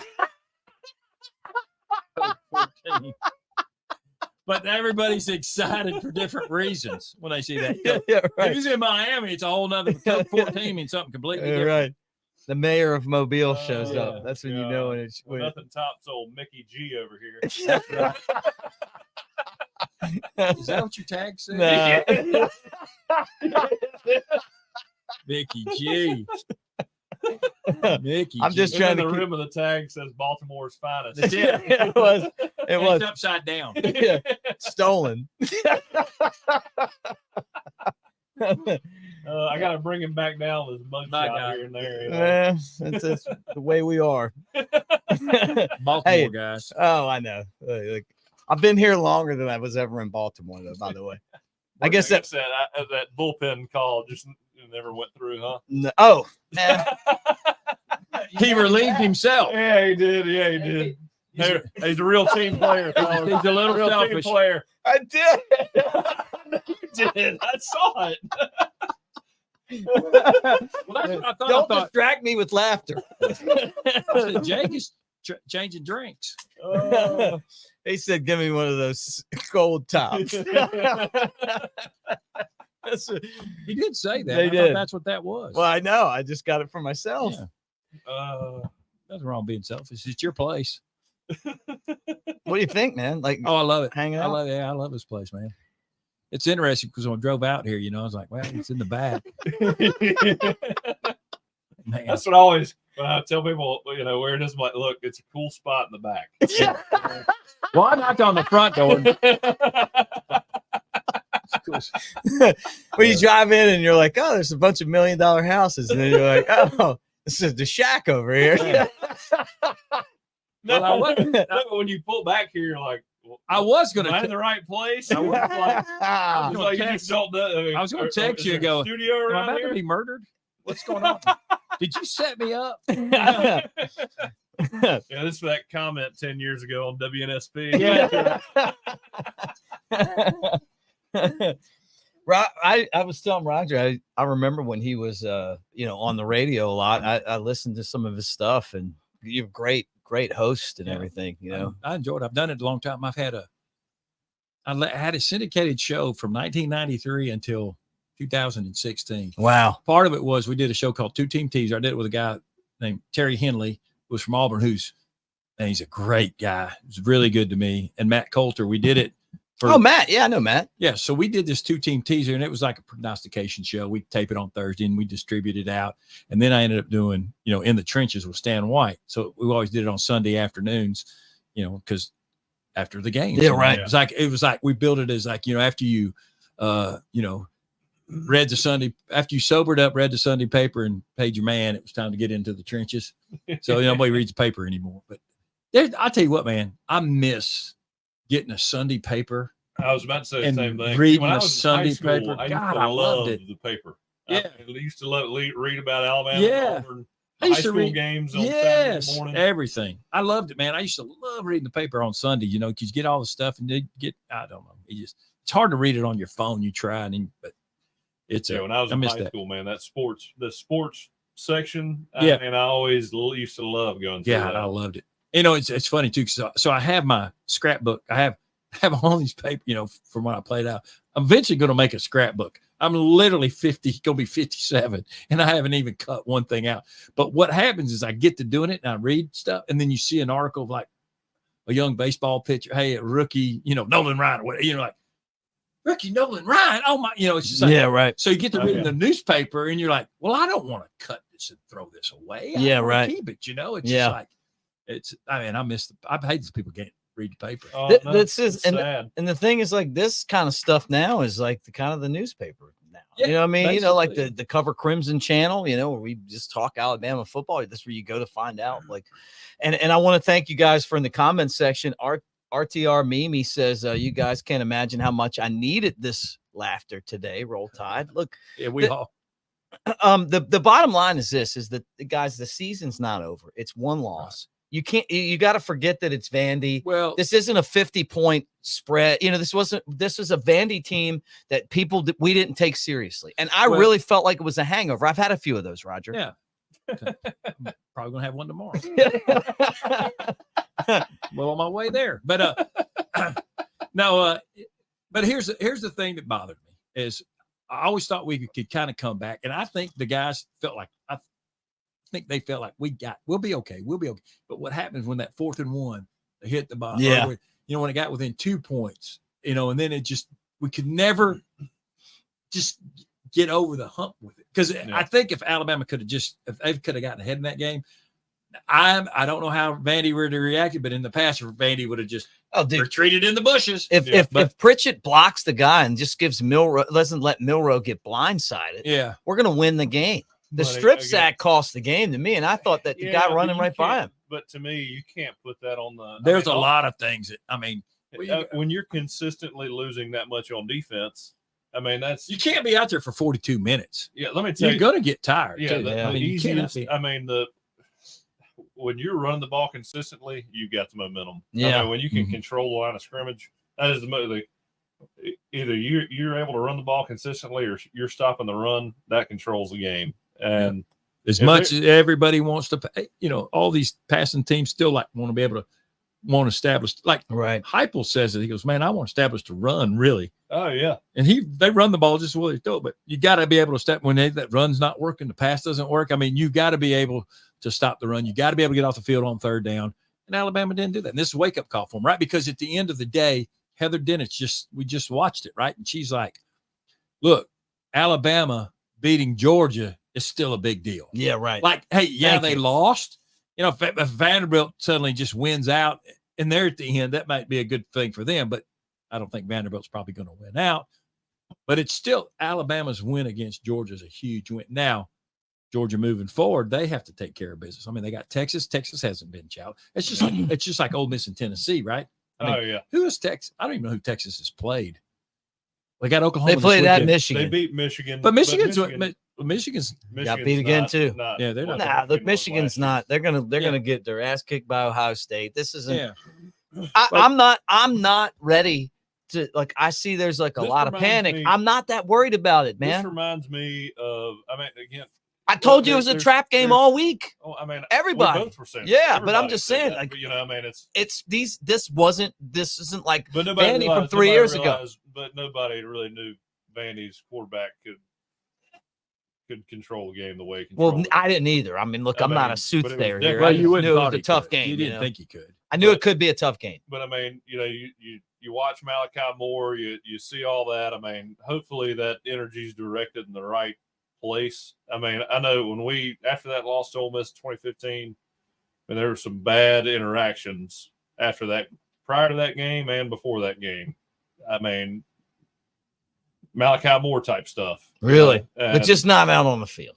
Just not out on the field. And kicking shit inside the locker room. But then from then on, everybody just got over it. We all talked, figured it out, and then we were one unit moving forward, and we knew we couldn't have that kind of mishap again. Yeah. We like Malcolm. We hung out with him at the Flor-Bama. He's a good guy. He's not a bad dude at all. He just had a bad moment. No, look. And I don't think any of the people that have, even Damian Harris or Mike Johnson, nobody's saying he's a bad guy. They're just saying you got to get it right. Damian said that. And look, when something happens like with Mekhi Brown on the sideline getting mad at a coach and you're not a captain and you're not, grinding it out on the field every day, in every game. You rip that jersey off that guy. But a captain is a little bit different. Right. And a guy that stood by us when even our own coaches are trying to haul our guys out of town. When a captain or a leader of the team gets mad like that, everybody's kind of like, I hope that's what happens. Kind of looking around like, whoa, what's, because it could affect. I think our fear is. I don't think it's right. What he did was. Yeah. He made mistakes, wrong, man. But that's where DeBoer and Womack and those guys got to kind of. You don't want this to lose the locker room. Oh yeah, you want it to solidify bring everybody the locker room. Yeah, and how you handle. That's how he handles. It's going to be a big deal to his teammates. Yeah. After that, after that Ole Miss game, I went and talked to Coach Saban called me to his office, and we had a one-on-one conversation and about just the reality of the situation. We're completely honest with each other, and he did that with multiple guys, and everybody was on the same page moving forward. Well, that's how you got to handle it. And when you lose, but that's a good leader. Saban was a good leader. Yeah, that's right. And you got to be able to do that, and hopefully, again, everybody puts that energy in the right place moving forward, and there's some player accountability there. Well, it's up to him, and I think that's what it all comes down to me. It's up to him. It's how he how he wears it. It's how he goes in and takes responsibility. Malachi Moore or somebody done that when the game was on the line, and you lose the game doing some shit like that. Well, he wouldn't have done it. Well, that's well, you don't know. I don't know. I think that it's the frustration of, you're just the situation that was at hand. And Mike went back and watched. He's like, look, he didn't play well. It's not like he played great and everybody else sucked. He was bad too. But I think it's the frustration of the whole thing. But you can't act like that. But if he comes back and wears it, and who knows? Because DeBoer said, hey, DeBoer was like, he felt comfortable with what he said to the team, what he said to him. I like Coach we're DeBoer. Not in that locker room. I know. It's not up to us. It's up to DeBoer. That's right. And he's the leader. And he said that he was fine with it. Do what he needs to do. If he runs out on the field and doesn't have the C on his jersey, maybe that's what he said. Hey, look, I don't deserve this. Who knows? But Malachi has an opportunity to make the team better with the way that he handles it, man. If you have a bad moment like that, I don't know what he's going to do. But I'm not saying that a suspension or not a suspension. I don't know what the right answer is. I just know you can't do that shit, Yeah. Well, I know one thing. It affected the defensive line because that Jameis Otis went into the – let me ask you this. So he's going to redshirt. What is his name? Jameis Otis? Jaheim Otis. Yeah, Jaheim He Otis. wasn't playing, though. Yeah. And he was hurt a lot. Yeah. Clinton Dix. I love that. Yeah. Hurt. Here's the deal. So when he redshirts, is he still practicing or is he gone? No, he's out once he leaves, right? Or if you're redshirted, you're still on. But I think he transferred, though. No, he wants to. Because what Clinton Dix said sounded like he was out of there. I think you should. I mean, if you're doing that, then I don't want you around my team. Yeah, I wouldn't want anybody around the team. Right. Yeah. If you're just going to quit, then get That's out. basically what he did. Man, was a hell of a player, man. That dude could play, on man. The staff at Alabama? Yeah, but you remember him as a player? That dude had wings, man. Yeah. Dude, there's been a lot of great players. God, he was so good. Yeah. I mean, again, the when I was at Alabama, you had a lot of moments where guys lost their temper and there was it seemed like there may be a little disarray, but everybody had that. You still knew that the anger came from not being good or not being perfect or not doing what you were supposed to do. And everybody kind of realized that and came together. Now, some guys got out of line, and if you weren't a captain or the guy that everybody looked to, I mean, you were getting policed pretty hard by the players, That's the one good thing that Saban did. I thought he made sure that the players policed themselves. That's important. I mean, because if you want to know what the secret sauce is, at the end of the day, when you got a team that can discipline themselves within their team, that's strong. Yeah, and that's what every coach. That's a championship team. Yeah, that's what every coach wants. They don't want to have to police. No. They don't want to have to, because it wears you out, right? And then good guy, bad guy. And then the guy gets, we always used to have the fellowship of the miserable, it's like, you get those negative guys. Yeah. Get negative people away from me. Negative. I don't want to be around them. Oh. I was talking to Tony Vitello, who won the national championship in baseball, about Jim Wells. He used to let me sit in the dugout, treated me like Jim Wells? Coach Wells was my man. Yeah. And if Alabama would have given him what Tennessee's given Tony, we'd have won national championships in baseball too. Yeah. But I told Tony, I said, the players police themselves. It gets to the point where the players, that there's a standard that the players, that's right. You're not yelling at everybody. And I remember Jim telling me that you're not yelling at everybody. They're taking care of that because they have a standard. And I know a lot of you are going, our baseball team had a standard? Hell yeah. We used to kick ass. And it was because the players decided that that's what their standard was. Yeah. In the late 90s and the early 2000s, They were going to the World Series. They were there a lot. when Coach Saban was there and I was done playing, I got done seeing all that.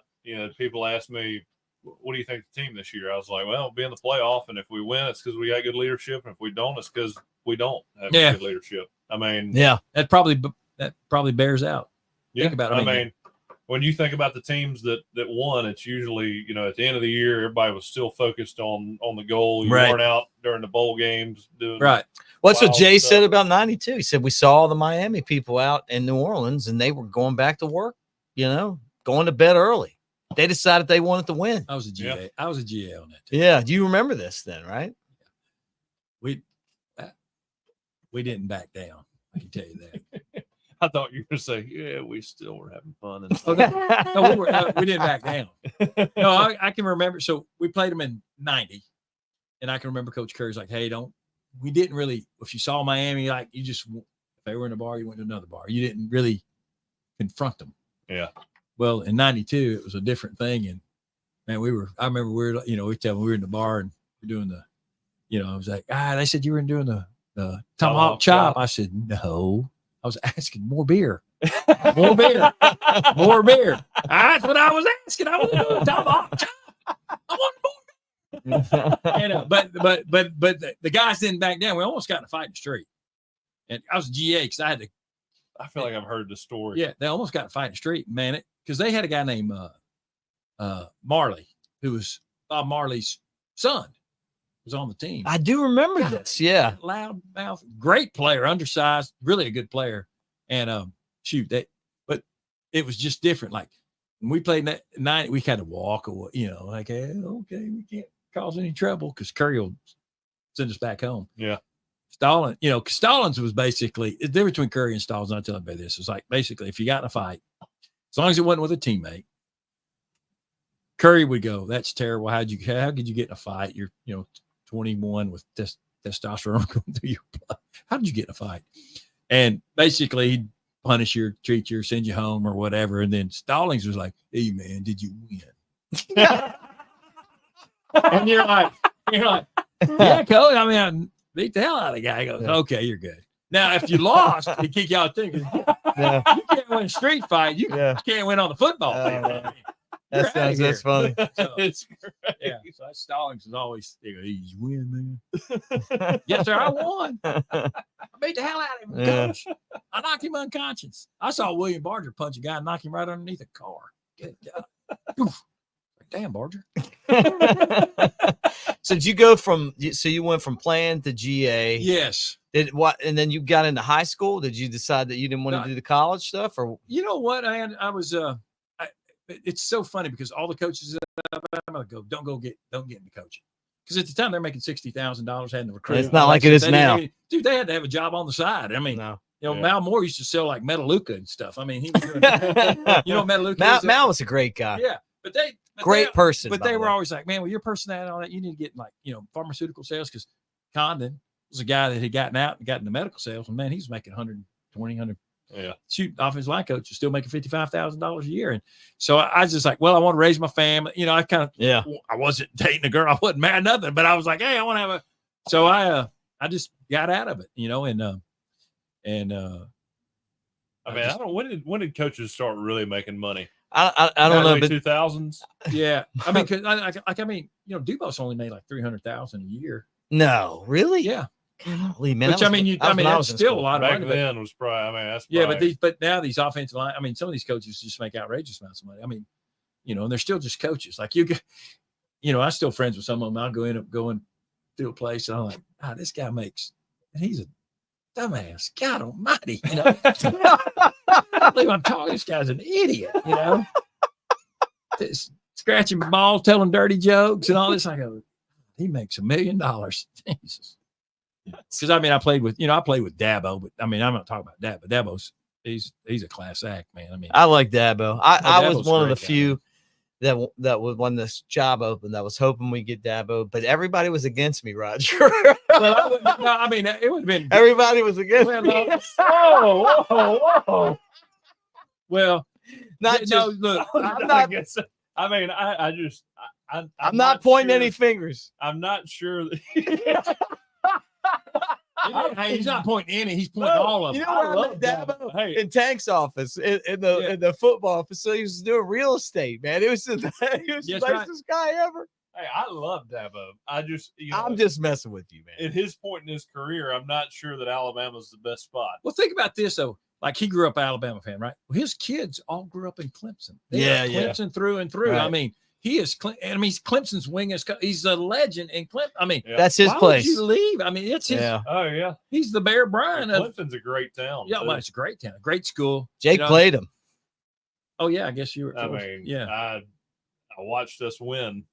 Yeah, you were on there. Derek Henry. By the way, Derek looks pretty good in the NFL these days. Oh yeah, another game ball. You're talking about the national championship. Yeah. That's FSU. Like no, I don't remember that. Oh yeah. It's talking about I got this picture right here. Oh, there it is.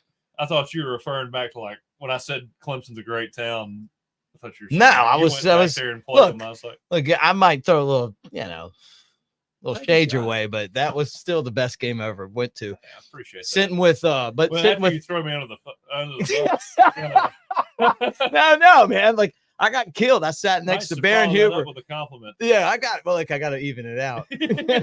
I sat next to Baron Huber and Mike Johnson, and they were just every time we'd score, these guys. Those guys, it's killing me, man. So we played giant hands. We played in a softball game.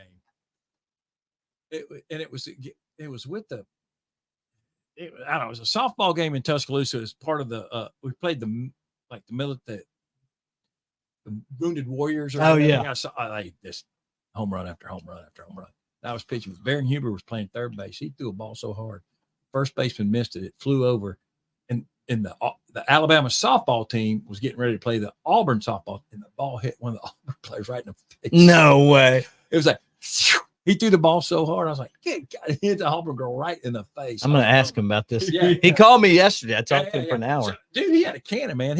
But those dudes were hitting balls and they just, but it was like, it was the. Did he airmail? I don't know if he did it on purpose. The guy just missed. No, he just airmailed it. It was too high. It wasn't a great throw. He's one of these guys that goes to these hard, man. One of these guys that goes to these tournaments and got to show off. Like, I'm gonna hit a hard drive on golf, or I'm gonna smoke that girl right in the head. You meet him at the Flor-Bama, he hits you in the nuts.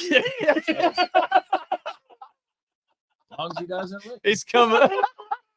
He's coming on the podcast soon, he said. So, right around that, we're going to spend Thanksgiving with them down at the Flor-Bama. The potluck. That's where I'm going. That's where I'm going. Oh. My family's the Bamley. The Flor-Bama family. Do you remember the Flor-Bama when it was just like, when the first time I went, I went, the KAs took me when I first got to Alabama and I got in there and they were like, hey, let's go down to the Flor-Bama. And I swear it was like a one-room joint, man. That's all that was. And it had a little back area too, We went down there. And so I moved from Texas to Atlanta. I went to junior high school in Texas and I went to high school in Atlanta. And we were moving. And I loved Bertie Higgins. Did you ever heard of Bertie Higgins? His singer? No. Oh, my. Key Largo. He sings the song Key Largo. Oh, yeah. I know that song. Yeah. So, but I loved his whole album, right? So we'd listen to his tape driving or whatever. So we go down to Flor-Bama, and I don't know, it was one spring or something. And actually, Tony Kennon, who's the mayor of Orange Beach. Yeah. I know Tony. We were down there with him. He's always loved it down there. And we were down at the Flor-Bama, and I saw Bertie Higgins. I was about the happiest. I was probably the only. I said, damn, Bertie, you're the only guy. I think I'm the only person that knows you're here. I was just so happy to see him playing. I said, that's Bertie Higgins, man. Y'all don't know who Bertie is. Like, nobody had a clue who Bertie Higgins. I said, Key Largo, man. Y'all don't know Bertie Higgins? Yeah. God, I love Bertie Higgins. The only person in here that knows you. That's like a Mick comment right there, man. Thank you, Roger. I'm a big fan. But you're still throw that asshole. So I was like, man, I love no Bertie Higgins, man. But I've been down to Flor-Bama. Yacht Rock, if you got Yacht Rock, when you get out, like during COVID on the boats out here, like we hit the hot Yacht Rock pretty hard. The Key Largo. I'm a big fan of my playlist. I loved it. No, you're more into the don't even start this. I know where you're going. I threw it into like the Southern rock gear. I do like Southern rock, but I thought you were going to say doesn't?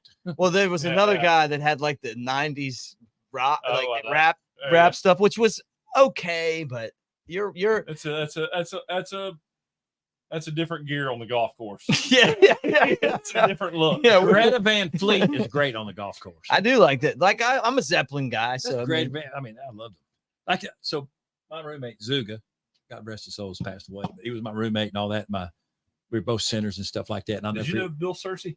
Yeah, I know Bill Searcy. Yeah. I knew Bill Searcy. Yeah. Yes. Yeah.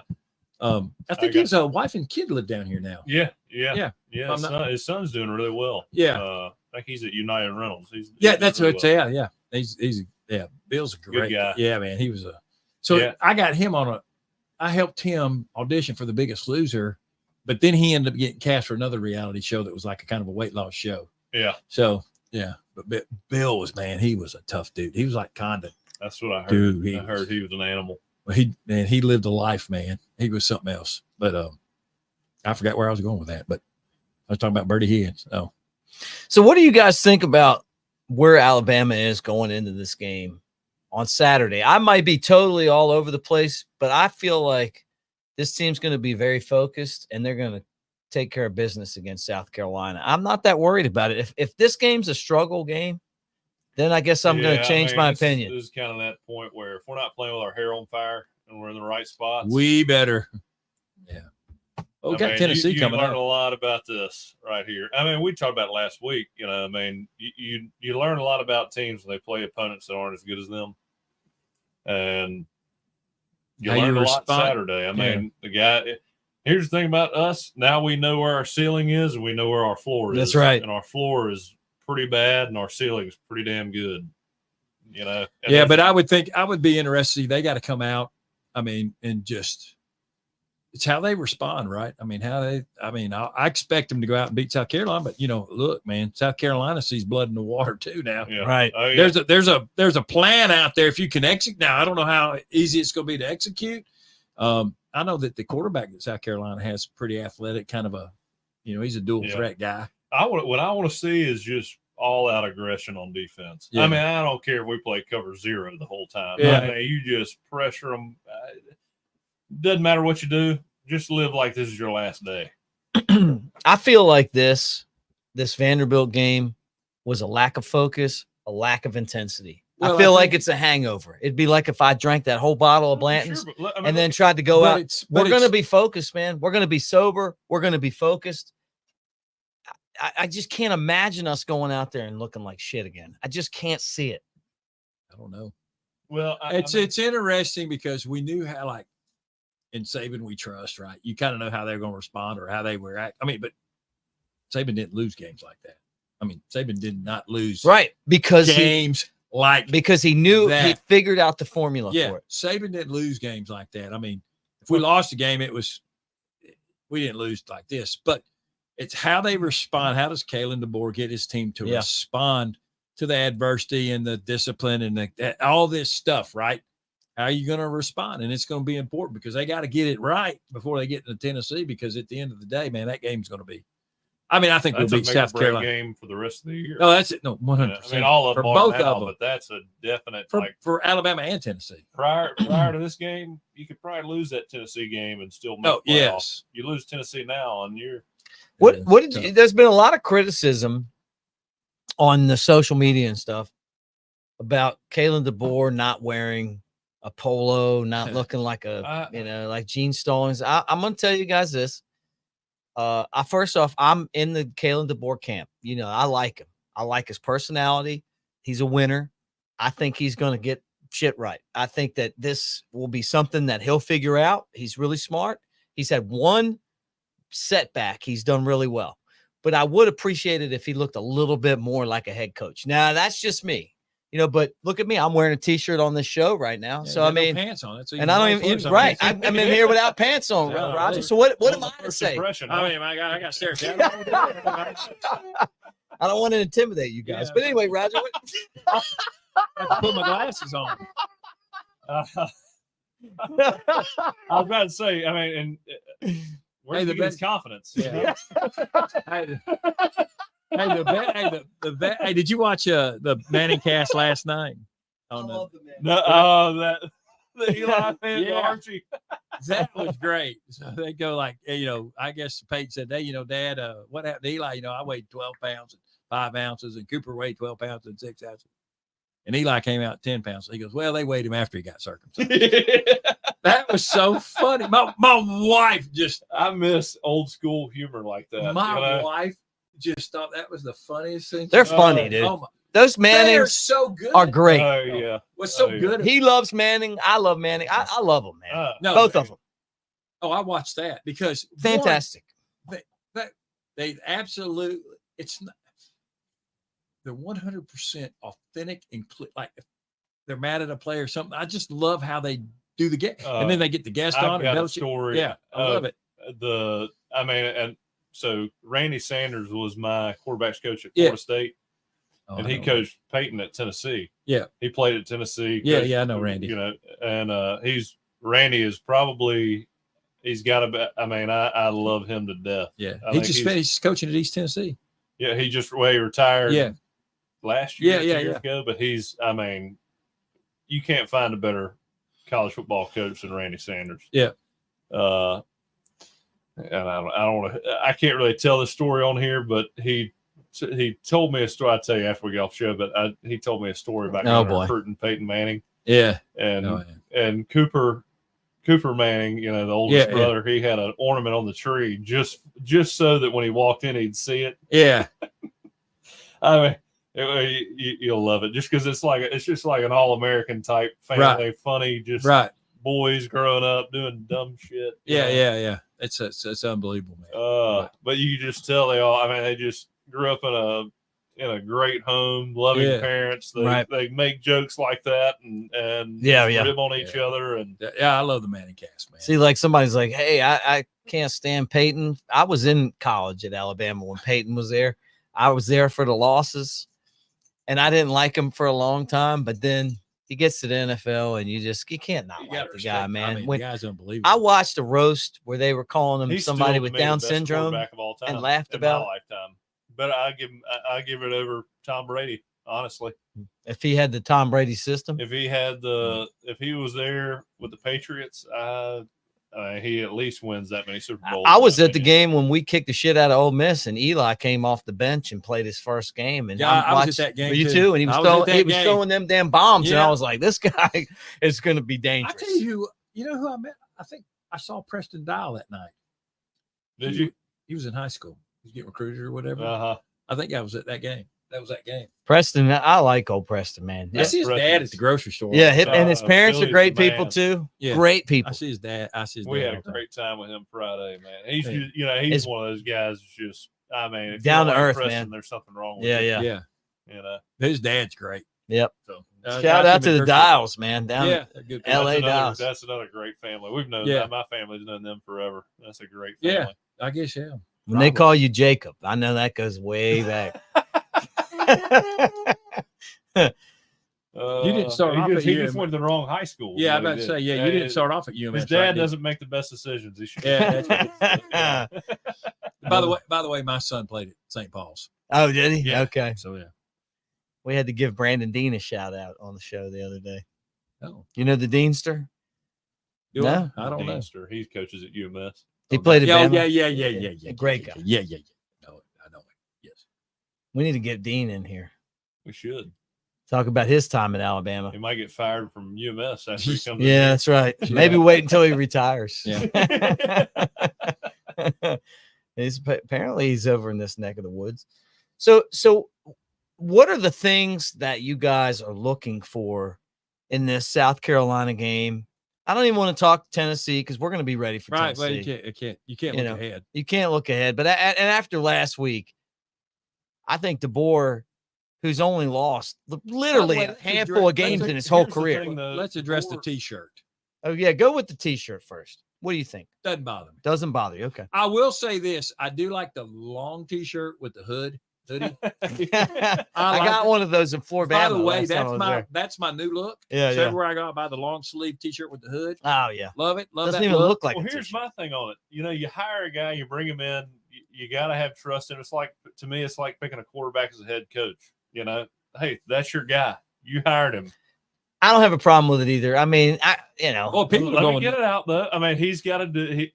Let him do his thing. Let him do him. Hired him. Yeah. Let him take the wheel and do what he needs to do. Like, what did he wear at Washington? I would imagine the same stuff. I have no idea. I would think so too. Nobody would have even noticed. I'd be more alarmed if all of a sudden he comes out in a suit. Hey, Gene Stallings looked like the man in a a suit. I love Gene. Hey, man. Coach Stallings used to sweat through that jacket. No, dude. He was so. But Roger, when they had the poster schedule that we used to get as students, and it was like it would be like the schedule would be on one side, and then it would be like Gene Stallings in that suit. I'm like, this guy's fucking here to win. I'm sorry. That's how I felt. Like I had it in my dorm room in Alabama. Like I'm like marking off all the wins. Man, I was like, God, Coach. There was just something about it, man. He sweated through. It was like, oh my God. It'd be hot. You got close to him. You touch his jacket, it was like a sponge. You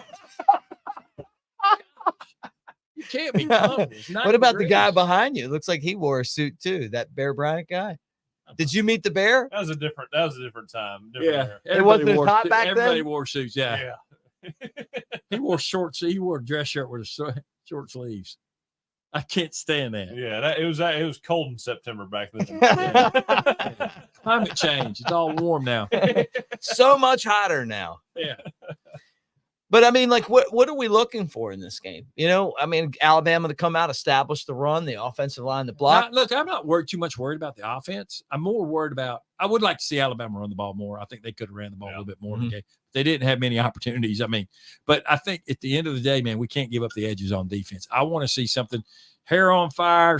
I need to see something from the defense. And I know they didn't create any turnovers. And I know Womack's been his big thing, like, hey, man, we got to get turnovers and stuff like that. That didn't happen. But I just want to see, like, let's not give up the edges. It just seems like we give up the edges, and they've been doing it all year. We got to fix that. Yeah, right. So that's really what I want to see. I mean, I think we'll play fine against South Carolina. And I mean, we're still a pretty good football team. We still can win it all. Yeah, absolutely. And it would be a hell of a story. Look, at the end of the day, man, this playoff, it literally, it could be with the addition of Oklahoma and Texas in the Southeast Conference. I mean, look, it could be a 2-loss team playing an SEC championship game. I'm just telling you right now. Well, who wants to go to that game? If you can get in without being in that SEC championship game, you're going to be rested. SEC championship, though, you're going. Well, I'm not saying that, but I'm saying both teams. There's people that argue with me on the chat about us not being a dynasty anymore because we haven't won a championship. And I'm going to tell you something. The SEC championship, everybody, is – can I say this on your show? Do you mind? It's a fucking championship. It's a ring. You get a ring for that. Like, that is a big deal. You win the SEC championship, and guess what? You have won one of the most prestigious rings that you're ever going to get in your life. I thought you were going to go on an anti-SEC championship. No. Okay. Yeah. I can't stand that because it's like, look, that matters, man. Like, winning the SEC is tougher sometimes than winning the national championship. Yeah. Just depending on how the cards go. Alabama's proven that. They won the SEC. They won the national. Well, ask Georgia. Yeah. Ask Georgia about it. Yeah, Georgia did the same thing. Yeah, I mean, that's a champ. It's like it's not like we haven't won a championship. Maybe we didn't win the national championship, but you know what? We won the SEC. Yeah. That matters, man. With that said, 100%. The way that they've this whole playoff now, it's like, hey, you're almost better in some situations not to have to play that game, get in the playoff and run that. I still like that SEC championship, though. Yeah. I love that SEC championship. Because even if you win the national championship without the SEC championship, it still feels like something's missing, you know. But I don't know if that's going to happen anymore. Because at the end of the day now, because the SEC is the two best teams. Yeah. Now, where before it would be like a team from the East who maybe wasn't that good or whatever. Yeah, kind of Missouri like something like that. And then Alabama just lost one game, but didn't make it to the champ. Whatever, but. It'll be a little different now. Think about I don't think a team's going to avoid the championship game. And I mean, obviously, there's going to be SEC teams that don't make it to the championship game. They're going to make it to the playoffs. Yeah. But, I mean, there's going to be 4 SEC teams in that. There's going to be 4. Absolutely. The funny part, and we were talking about this on Mike's show today on the All-American Report, is that if you could pick a week to lose to Vandy, this is it. Because who's talking shit? Like, okay, well, Georgia, what are you talking about?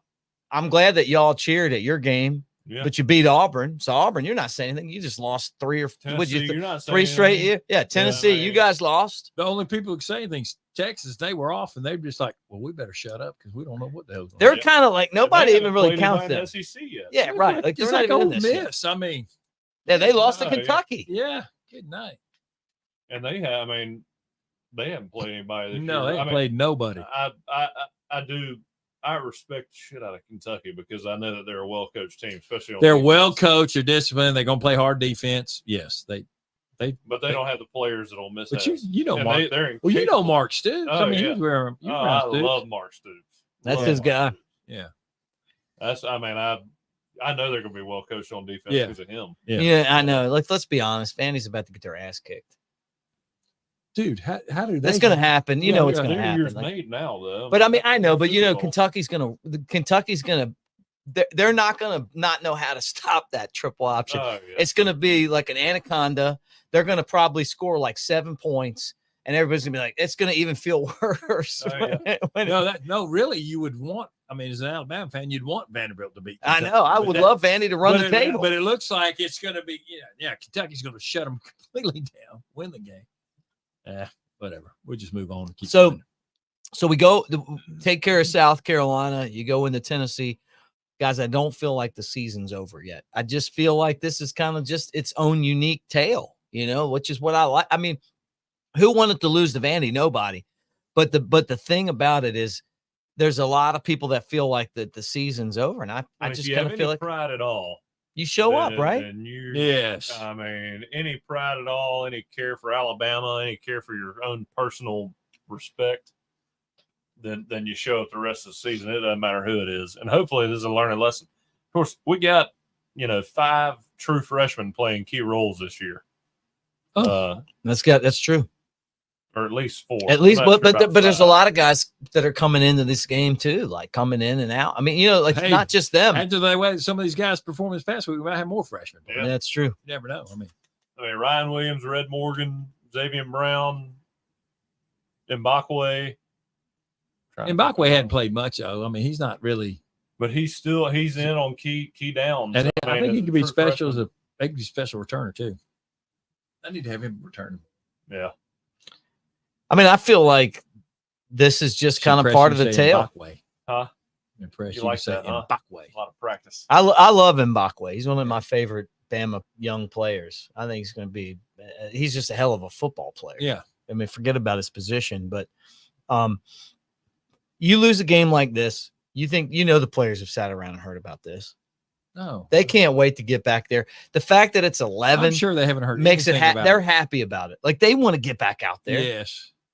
Oh, that's right. It's 11:00 game. Ugh. That one of the best Wisconsin game. Did you? Yeah. What was that like? Ass kicking. I loved it. Yeah. It's great. Did you jump around? The biggest disappointment is how they set that. That is a. I mean, that thing is it's like, it's like you jump around. It's just the greatest tradition ever. And then it's like, there's no buildup. It's like a cartoon car race. And then I go, well, when you're down 35. Yeah. But I'm like, when is the jump around going to happen? I thought they said it's, in between third and fourth quarter, we do jump around. But I thought it was like a big lead up to it. Like, are you ready? No, it's just like it's a car race and 2 won the car. And then they go, and they jump around. And then, of course, all students left. After that, they jumped around. They jumped around and then jumped out of the stadium. They were gone. But now I had a good time. We met like a guy that was like the second biggest donor. And so we were walking around looking for, like you go to Alabama, somebody will give you a beer or food or something. You walk around, right? Everybody gives you something. Nobody was giving us anything. I was like, man, the guy was cooking bacon. I go, hey, man. That's northern bacon. Is it as good as southern bacon? I mean, look, can I try? The guy won't give me a piece of bacon. I'm like, he won't give. So we were walking around. We ran this guy. And I go, man, we can't find anybody to give us a brat or a beer. He goes, you want a brat? You want a beer? You come over here. So we went to this tailgate sponsored by Tito's. Oh, I like Tito's. Oh, yes. Man. And this guy's like the second biggest donor in Wisconsin. We just stayed there and had a great time. Yeah. Oh, my God. It was just like great. Ooh, I had a good time. Fun. Yeah, there's Southern hospitality, Southern tailgating. This year, there's nothing like it. Nothing like it. I'm gonna tell you this though, Wisconsin people are pretty cool. I just know them from baseball. No, but I just know them from baseball and like NFL and stuff. All right, Jake's gonna bow out of here. So I mean, I love the idea of us playing these kind of games. No, so I've always wanted to go up to Wisconsin and go to a game. Camp Randall. I've heard so much about Camp Randall. And then when I found out that Alabama was going to play up at Camp Brown, I said, well, then I've definitely got to. There's not like many, like, everybody goes, where would you love to go see a game, right? Like, where do you want to go? And I said, I've basically been or played in every place I could possibly want to go. But I said, I want to go to Camp Randall. That was on my bucket list. And I'm glad I got to go. I got to see Alabama win.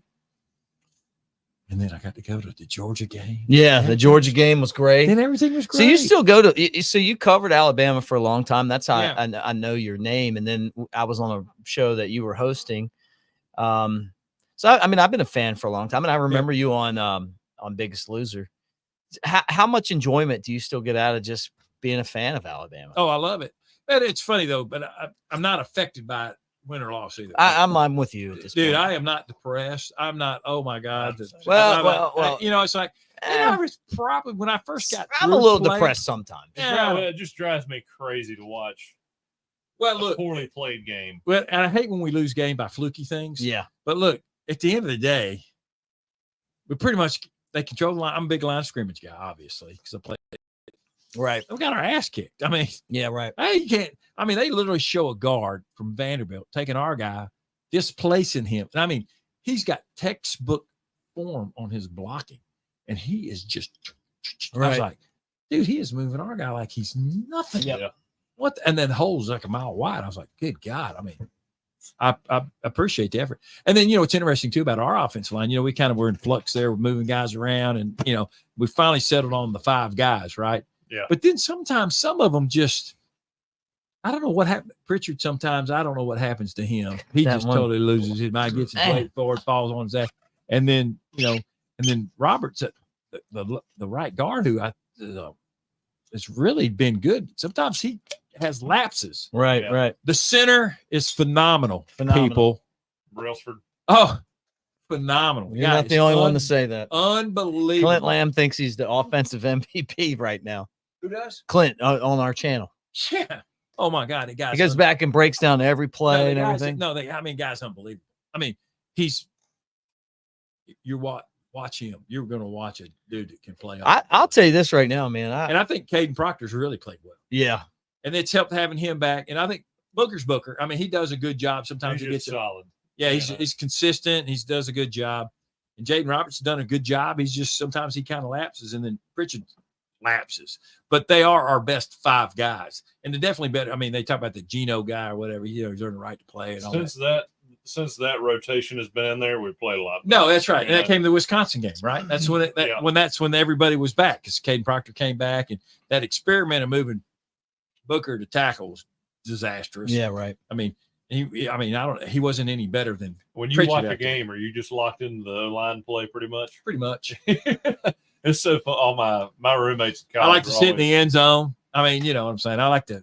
All my roommates in college were always offensive linemen, and when I'm watching a game, I'm watching, the opposite. It's like watching Mike game with Mike. Like, you can't enjoy it because you're just watching you're just trying. You're not allowed to watch the ball. Yeah, I don't care where the ball goes. You know what I'm talking about? When you watch with these guys, like it's like I'm like, what happened? Like, you missed the block. Like, actually, Mick, what happened was the running back didn't get over and chip his guy, or the tight end did this. It's like, I just want to enjoy the game. Well, but that happens. But you're right, though. No, that happens a lot where, like, the back misses the hole, or the quarterback does a terrible read. Yeah. Oh, yeah. Mike's frustrated. Crazy sometimes, man, because Milrow one time. Oh, man. I know which play you're talking about. I know exactly what play you're talking about. I can't remember when the game it was, but it was like. But we ran a play one time where they ran counter, right? And then Milrow was going to keep it. And green, I mean, I've coached, I've been around people, and it's like, hey, green grass wins. Yeah, right. Green grass wins. And so he's like, ta-da. And I know the play was to follow the trap guy, the 2 guys, but dude, it opened. That's where it's right. at. Just take it where it is. And he had the center looking for somebody to hit. Yeah. Yeah. I was like, oh my God. And then he just ran. Bloop, and they got tackled. I was like, you got to be able to see that. I like DeBoer though, saying, hey, like, I just want the guy to go out and play ball. Yeah. And I think that's kind of part of it. I mean, just stuff that you've talked about. The issues on offense, I mean, are very minute comparison to I love Johnson on the Milroe. ball. Well, yeah, I think he's damn good. I really do. who? Milroe. Runs the ball, throws the ball deep. Like, I mean, it's not. Well, I will say this. He's definitely been coached. I think the board's done a good job. He finally started finding the tight end, taking the check down routes and throwing stuff. I mean, sometimes, hey, look, when you run a swing route, the running back, throw it to that running back, because let me tell you something. Those guys can make guys miss. Yeah, right. Those running backs are talented. Well, he did it. He took what Vandy gave us for the most part in that game. I mean, it was, of course, we talked about it before, man. They're dropping back in zone, a lot of too high looks, and they're just trying to keep everything in front of them. Right. And But that's when you got to run it. That's when you got to run it. That's when you got to run it. And that to me is the biggest problem, is run the damn ball. Just run the ball. You got to establish the run in this league. And it always felt like all we were doing was running the ball just to give it a look like we're running the ball, but really just trying to throw the ball. And I get it, because we have a weapon running the ball. I mean, throwing the ball, but man, run the ball more, especially against them. You got to wear them out a little bit. At least keep your defense on the sideline so they can catch a breath, Yeah, that game plan. I just can't, again, on offense, I mean, when you score 35 points and you only got the ball for 15 minutes, it's hard for me to really get. Well, that's what Coach Stallings always says. Like, Stallings was like, hey, man, we score 17 points, we ought to win a ball game. That's how things have changed. But really, I mean, you score 30, you score 30 points, you ought to win football. Yeah, I mean, the glaring issue is on defense right now. Yeah, and right now. And I'm not one to. I mean, sure, there can be different things done on defense, but at the same time, guys, you got to make plays too. I mean, it's not always going to. You're not always going to have numbers. You're not always going to have the perfect leverage. I mean, you got to make plays at the same time, and it just, God, there's just such a. I don't know if it's effort. I don't know if it's grit. I don't know if it's what it is, but it's just. Or is it? This is what happens too, man. Sometimes on defense, they're thinking too much. I thought, paralysis by analysis. When we're getting pushed around sometimes. I mean, I think they're trying to figure out, okay, who am I, See, that happens too. Sometimes you overthink, because, that's a big thing with Kane Womack. He's really slow. And Malachi Moore basically came out and said this too. Is like, hey, we need to get the plays. We need to get the call faster. Yeah. And that's the same thing that Womack had trouble with at South Alabama, getting the calls in time. So you can't adjust or get ready to play. It's always like a last second, and then everybody's scrambling. Yeah. And Malachi Moore came out and said, it's like, hey, we just got to get the plays in sooner. And then, but that's been a trend of Womack, is he does wait a long time to make the call. Yeah. But you're not always going to be perfect. Just make the call and live with it. Just do your thing. A couple things, guys, as we kind of start to head towards the finish line of Elephant in the Room, the live edition. Make sure that you give us a thumbs up, subscribe to the channel. Check us out at covercrimson.com. Right now, $1. Is anybody listening to us? Yeah, we got some people. Oh, you can tell? Yeah. Oh, yeah. Right. We make sure that you guys, we've got lots of comments over here. You see them too. And we appreciate all the comments. Covercrimson.com, first month, $1, or get the annual subscription and get your Cover Crimson t-shirt. And we appreciate all you guys for hanging out and doing it. We don't get to do all the shows live, but you know what? It's been great having you, Roger, come and hang out with us and do it again, man. Store, and I was like, hey, man. What did he have in this cart? I don't know, but it was on the ground. He had a bunch of water. Yeah, I told the lady, I said, when he left, I said, you know who that is? She was, no, he's in here all the time. I am there all the time. Smash the thumbs up button. And thank you guys for subscribing to the channel. Water. What grocery store? You guys Publix people? Well, I love Publix, but we were at Fresh Market. Yep. Always get. I got a rotation. Kind of that upper end. I'm a Greer's guy. Well, I'm a Greer's guy. I'm just telling you. I mean, I'll tell you what. When they finally fix the road over there, it'd be so much nicer to go. Let me tell you, I don't want to being shut down. McGregor is killing me. I don't want to cause any trouble in here, but Greer's all the way. Greer's is great. You've been to if there's a Greer's by me. Yeah, you've been to Greer's downtown. Yeah, with the rooftop. God, I love that place. Yeah, it's South Alabama. I haven't been down there yet. Oh, oh man, you love it. They got a rooftop. We need to get a sponsorship. We can do the show from the rooftop. Oh my God! I should. That would be awesome. They ought to be able to sponsor at least one show. Yeah, that would be fun. I got a little cash in that kitty. Yeah, my wife's related to him. You think I'd maybe pull some strings? The one in downtown Fairhope is my favorite grocery store. And I remember when I got here. Oh, that is great. You know that one, right? Yeah. And we used to live over like right by it. And I remember my buddy Brickman was like, hey, man, we don't really go past Greer's. And then I'm like, what? And then you get there and you're like, yeah, we don't really go past Greer's. But everything that you buy in there is it's not based on what you want. It's based on what they have. Right. Right. You know what I mean? Like, yeah. But you're fine with that, you know? Dude, I'm telling you, man, the Greer's downtown is awesome. I love that place. Yeah, My wife works downtown, so she just kind of backside. On St. Louis or whatever. Yeah, Yeah. I like that one too. They were talking about redoing this one. And I'm like, you know what, man? I don't want it to be shut down. Yeah. So you guys run into each other at the grocery store And lunch, food places, And Judy's. Chef Saki's, Yeah, Chef Saki's. and pizza, mellow mushroom. Oh yeah. We hit the same circle. We did hit the same spots. I see Major Applewhite at the same spots too. Yeah, I run oh, Major yeah, it's one of Applewhite your all guys. the time. You running Major Applewhite? We play golf here and there. Yeah. I mean, He was so funny, man. He was, I ran into he's, him at he's Chef great. Saki's. I love Major. Oh my God. He was, I always forget he's named after Major Ogle.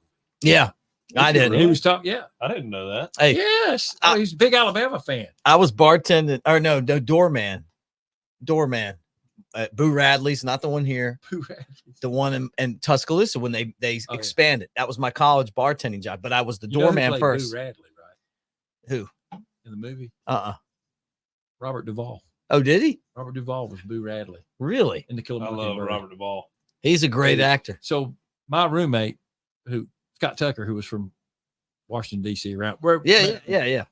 So he was in a thing and he got to hang out with Robert Duvall. And I'm like, I was so jealous. I was like, God, I'd love to hang out with Robert Man, Duvall. that's one thing. Movies nowadays kind of suck. Yeah. I watched Top Gun Maverick the other day. That That was great. Don't tell me that was bad. No, it's not bad. That's the first time I've watched a movie. That's the first time I watched a movie in a long time where I haven't picked up my phone. I watched it on the flight and I was like, this is amazing. That was unbelievable. Oh, Amazing. But you're right. You don't have Not many like That's that the anymore. First time I've watched a movie where I was like, I was glued to it the entire time. Right. Creeds are good. The Creeds, the Rocky Creeds. I hadn't watched it. Those are good. I haven't watched it. I watch them on flights. Oh. And I don't go to the movies, but that one was awesome. Maverick was badass. Top Gun Maverick's one of the God, it was bad. That's the best movie that's been made in the last 10 years. I was trying to grow a mustache, but with you coming in, Roger, I didn't want to look scraggly. So you didn't. you go goatee first. I didn't know you were a Fu Manchu guy. Or I would have just. You still look scraggly, but yeah. But I would. With that haircut, it doesn't matter what you do with your face. My son told my wife the other day. She's like, "Hey, here's young dad," and it's like me from last year with short hair. I was like, "What the hell?" Yeah, but I love Robert Duvall in Sling Blade. Classic. Secondhand Lines movie that's overlooked a lot. You ever seen that? You haven't seen that, have you? Have you seen that? Secondhand Lines. With He ought not talk to you like that. What? Sling Blade. Have you seen Sling Blade? I have not. Oh, You've dude. never seen Guess I gotta Sling watch that now. Oh my God! How have you never seen Sling Blade? I've heard Sling Blade a million times. Oh but I my haven't God! watched it. Right. French fry taters. Yeah, I love that one. That is a great movie. But Robert Duvall's in it. He's the dad. He's his dad. I need to watch it because I've been on a old movie trend lately. I watched Kingpin the other night. Oh, that's my. That's my. Hey, slow your roll on old movie. I mean, Yeah. Hey, that that's not an Kingpin's old great. movie. I like mustard on my old biscuits. movies. I'm watching that. Well, movies were in their prime. Old movies are watching Rio Grande with John Wayne. That's an old movie. My dad would watch those. Kingpin's not an old movie. I love Well, Kingpin. The Big Lebowski. The last of the good movies were like Big The Lebowski's a great movie. Old School. That's Love that movie. That was the last. That was. I lived the that dying one. years of good movies. I lived that one. Yeah. Tuscaloosa. Yeah. God, man. I forgot you were 35 when you graduated. Yeah. He enjoyed his time. You know, Hey, no need they to call rush. me Blue. No need to rush into the real world. I'd go back today if I could. I wouldn't. I was telling Roger when I he could got go. here, my nephew, my nephew's a freshman. And I was like, don't ask me where to go if you don't want to come to Alabama. That's right. No. Yeah. And he's there. Where did he go to high school? Up in Baltimore. Oh, where I'm okay. from. Yeah. Oh, wow. Mhm. Good for him. Yeah. So me, my sister, and now him down here. Oh, yeah. But it's pretty cool going to Innisfree, and he's, like interning for us. Yeah, it's free. He's got to get a little more outgoing. He's a little nervous around us. He's a little nervous. You don't know how to take this crew. Well, I don't either. Roger said the So same thing. I need more Roger's Blantons. More Blantons. Oh my goodness. Roger's been sitting there for 2 hours thinking this is a mistake. Yeah, right. What did Coker string me into here? I'm in the middle of the woods, deep in Fairhope somewhere. One reason he's here is because he thought he'd get killed if he didn't walk in. we had Walmart dropping stuff off. and I kicked the soccer ball over the fence. So I'm going to get the ball. And I see him. I'm like, is this the Walmart guy? Why you asked me, was like, hey, I'm like, hey man, I'm knocking on the front door. I heard your voice. So I was like, oh, that's Roger. I never saw you. I just heard your voice on radio. So I was like, Coker's got me. I mean, what the hell's wrong with Coker? Well, he's late. He's late as usual, This guy. A radio show on Mondays. Yeah. Oh, This guy.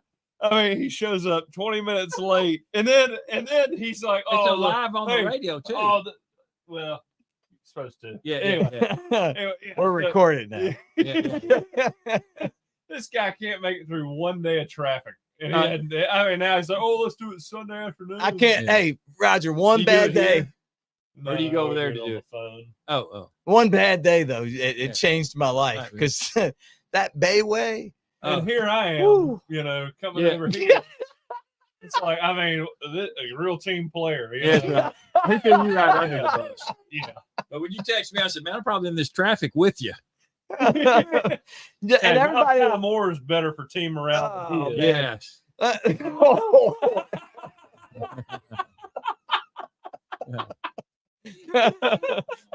I've got the 13 helmet right there. Get him to sign it. Man, that ought to be a George Teague. Signed by Gene Stallings. It is signed by Stallings. You Yeah. get Teague to sign it. I would. Yeah. We need to get Teague over here, man. I'd love to have him. I'd love to have Jay come to my house. I mean, I'm friends with him.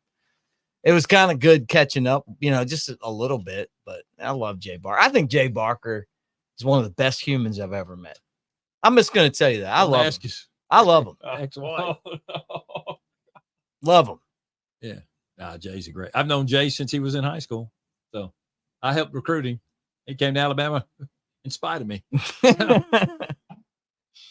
So he loved Alabama. He loved Alabama. Yeah. His dad was born. We've had Ryan. That's what he sucked about his dad. We too. have Ryan Anderson and Shank, Alphonse Taylor. Oh, yeah. There's not enough room for Shank in here.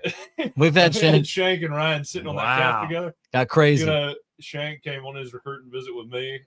Oh, at Florida State, and he went to on his visit with Ryan in Alabama. Yeah. And he went to Alabama. I was like, "You son of a-" Yeah, and we had both of them here. I can remember. So Ryan said he lied to him. Yeah. Well, that's what happens in recruiting. They all lie to you. That's what Ryan. But I can remember when Shank was in high school. That's what it's funny.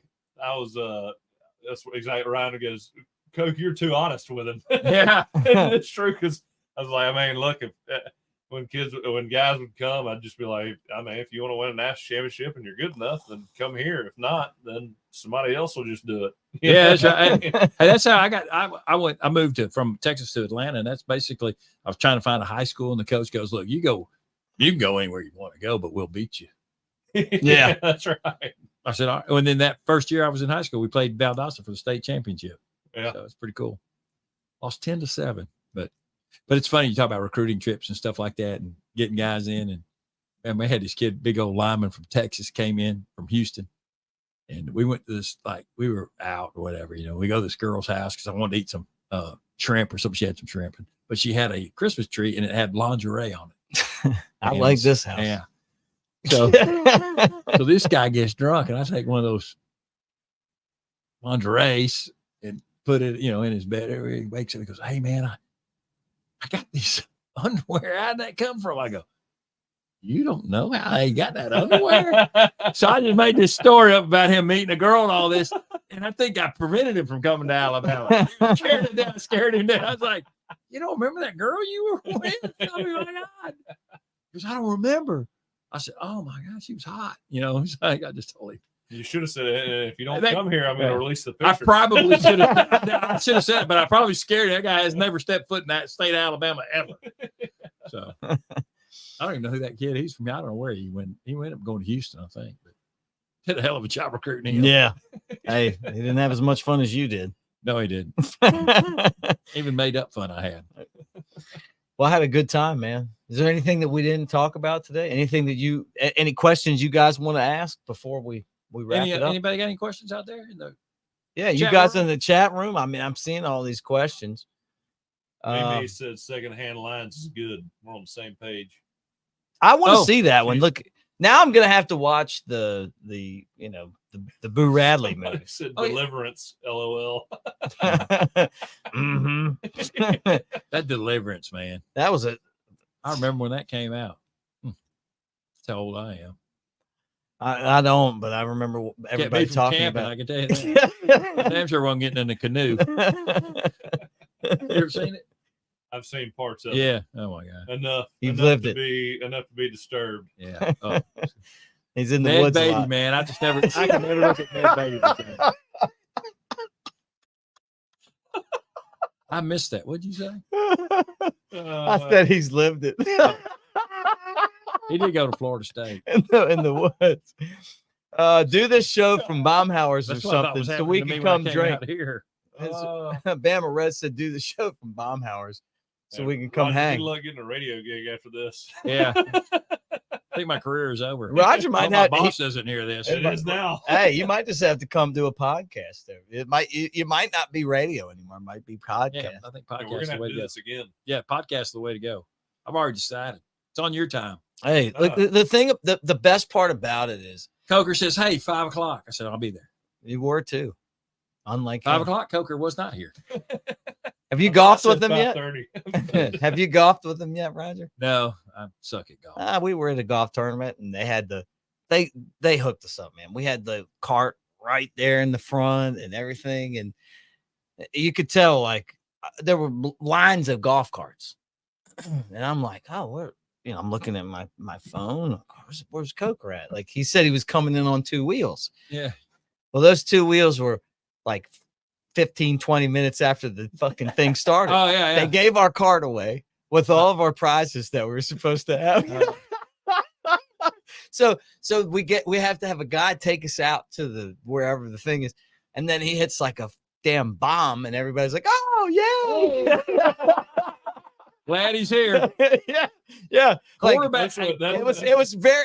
It was I hit my first drive and it was a bomb. Yeah. And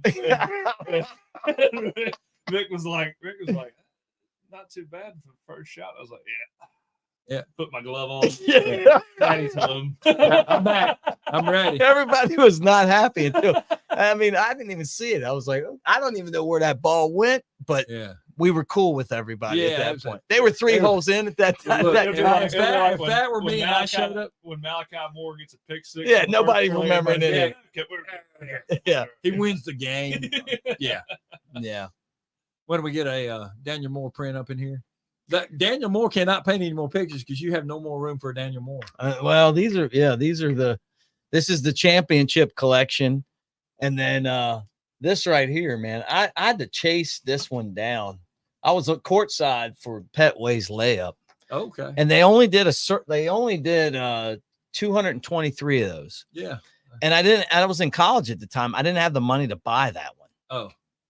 And so for years I kept trying to find it, and so I made a blockbuster trade for this last year. And I was like, man, this thing right here I ran out on the court. It's one of the only times that it's one of the only times that we ever rushed the court. I just didn't know we didn't rush the court. I came from watching like Maryland basketball. Right. You win, the ACC, you're rushing the court. I just run out and everybody followed me.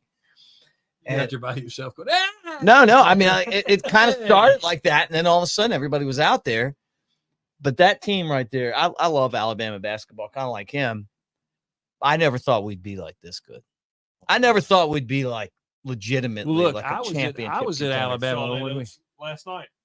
Yeah. Would you say? oh, the A club, or When he when he walked up, I was sitting there talking to him. I said, "So what's the first line going to be? Y'all ready for basketball season?" yeah, yeah. Oh, And he didn't say no. He was like, ha. Well, that's like I met Franchione, and Franchione used to be a coach at Alabama. I know him. Yeah. So, and he was talking about how he came in and What's he doing now? Who knows? Who cares? Okay. So Great answer. Yeah, yeah. So Franchione's like, talking about all the guys that came in the strength program, and now we got 20 guys cleaning over 300 pounds. So I went up to him and I go, "Hey, I clean 300 pounds every morning," and he didn't get it. Like, I take a shower, I bathe myself. I was over 300. And he just looked at me like, he could not comprehend what I was like. He goes, "Does he lift weights?" Or I was like, "No, I take a shower." Yeah, I'm a big guy. I said, "It's over your head." I'm like, you can't get that joke. You're going to not make it here in Alabama. But it was like at a Red Elephant Club meeting. What a bad decision for him to leave, man. He thought he was going to go out there and find greener pastures. He was chasing all that stuff. He wanted everything. That's right. And Texas A&M gave it. Texas A&M gives it to everybody. Yeah. Yeah. Mike Elko's a good coach, though. Yep. Mark my word, he's going to do good.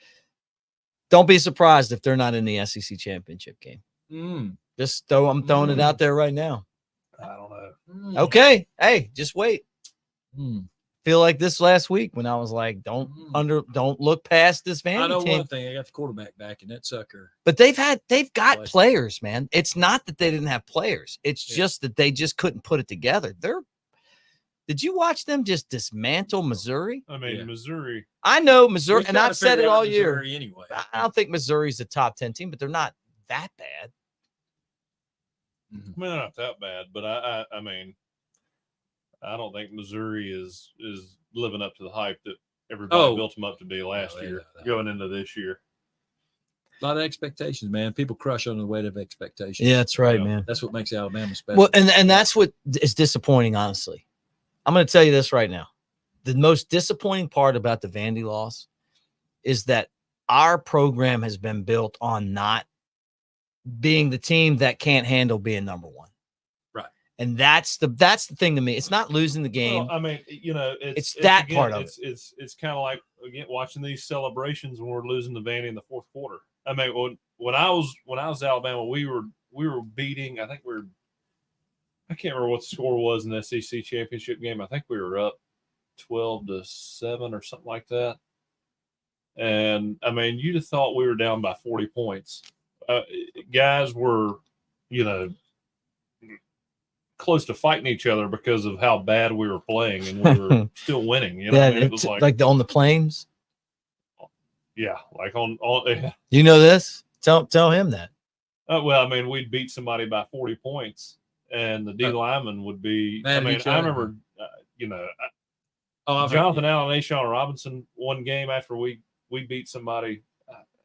Just right. It wasn't even a close game, but I mean, they were talking about who was better and who. Just arguing over who's playing harder. And, right. I mean, it wasn't about how we beat them or who we beat. I mean, it was about how you played. And it was just, that's crazy. Guys trying to separate them on the plane from beating the hell. Yeah. And I'm sitting. It's a good problem to have. I'm sitting there next to Ashawn. I'm like, well, y'all are about to fight because I'm not jumping in between. Yeah, no, too pretty for this. I've said that myself a few times. Yeah, I get stuck. That's us good-looking people, You know what I mean, Roger? Yeah, exactly. We're not getting into that. Yeah, not getting into any of that stuff. Oh yeah, I mean, yeah. God, man, it was all about how you played instead of who you're playing. Yeah, just a different mentality. I think DeBoer's going to figure it out.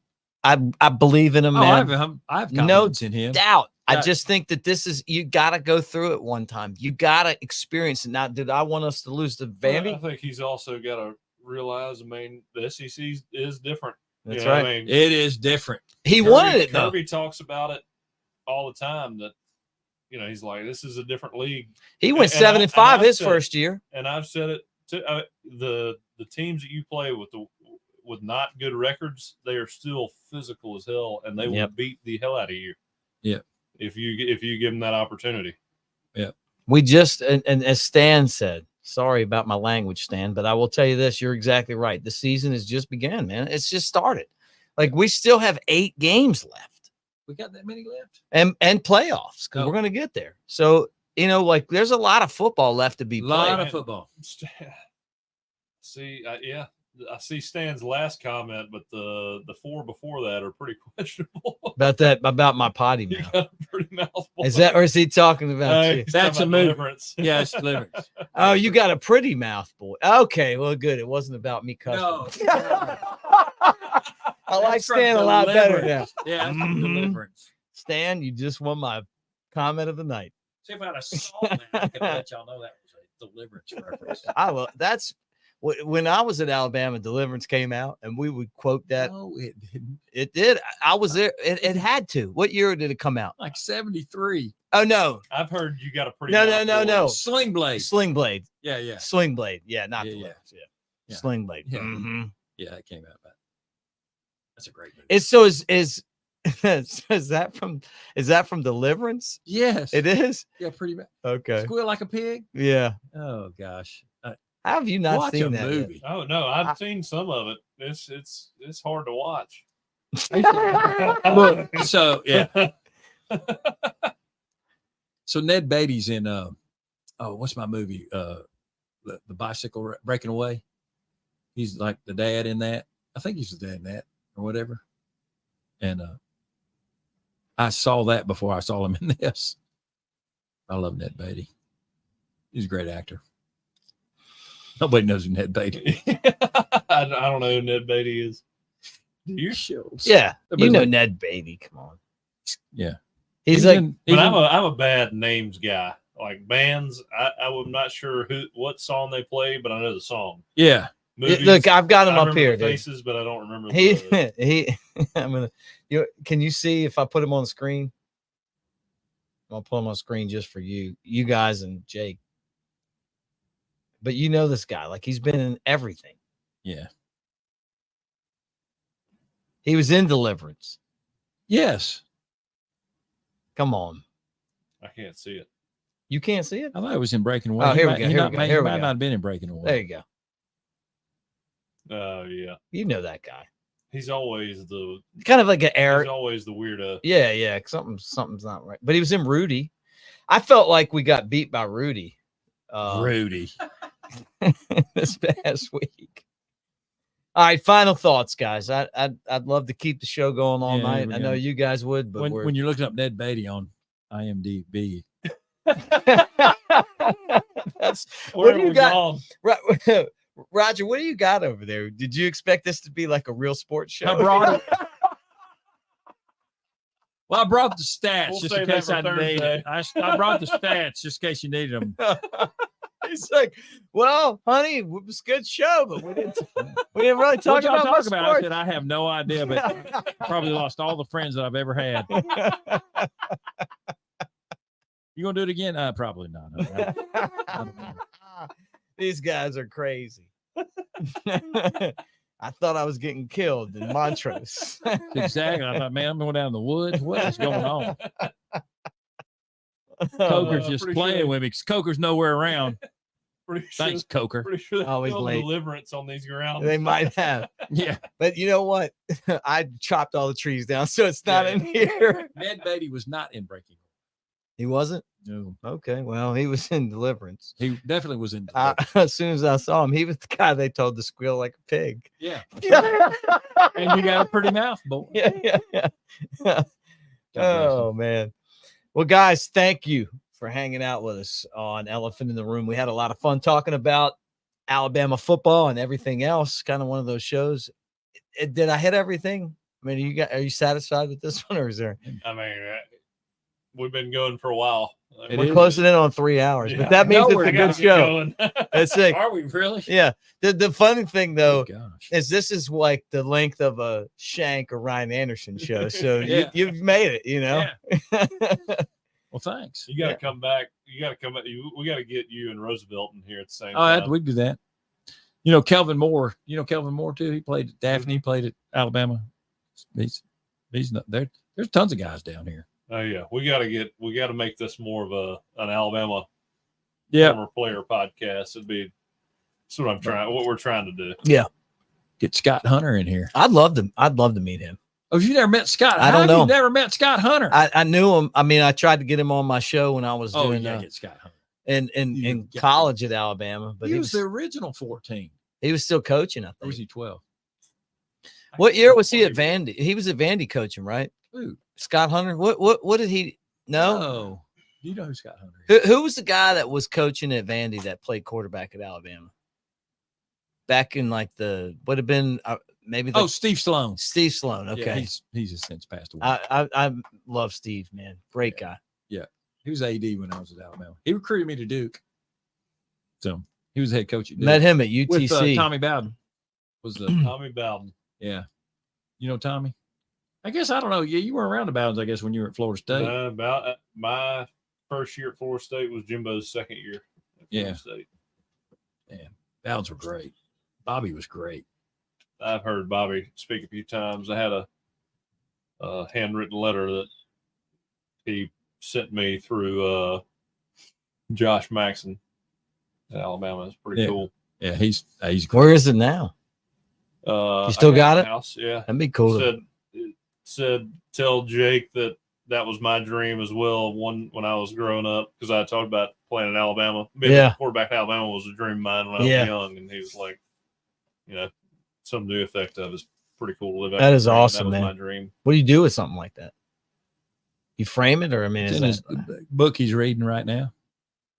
Yeah, in a book somewhere. It's my bookmark. Yeah, pretty cool. How to be a leader and keep your passion and your calm in the heat of battle. Yeah, Malachi Moore's reading it right now. I hope so. I want Malachi to kick ass. That's what I want. I want to see him come back. I know, but I really want him to, man. I hope he bounces back because he'll bounce back. He's such a good dude, man. Such a bad moment, but a good guy. We got to have him. Yeah, I feel the same way. Like you can't act. He'll be all right. He'll be fine. That's what I think too. He'll be fine. Well, guys, thanks for hanging out with us. Covercrimson.com. Make sure that you subscribe. Thumbs up to the channel. Thanks for hanging out. Look, we hung out with you tonight for almost 3 hours. And we'll be back tomorrow. More shows here on the YouTube channel. And then check us on covercrimson.com. $1 for a subscription. And then you get with the annual, you get this t-shirt. So do that as well. But I think this is going to be a great week for Alabama. I think you do too. I'm looking forward to Saturday. And we'll get you there right here on Cover Crimson and the Cover Crimson YouTube channel. Brought to you by MyBookie. Use the promo code NEXTROUND to double your initial deposit. And we will talk to you again soon. Roll Tide.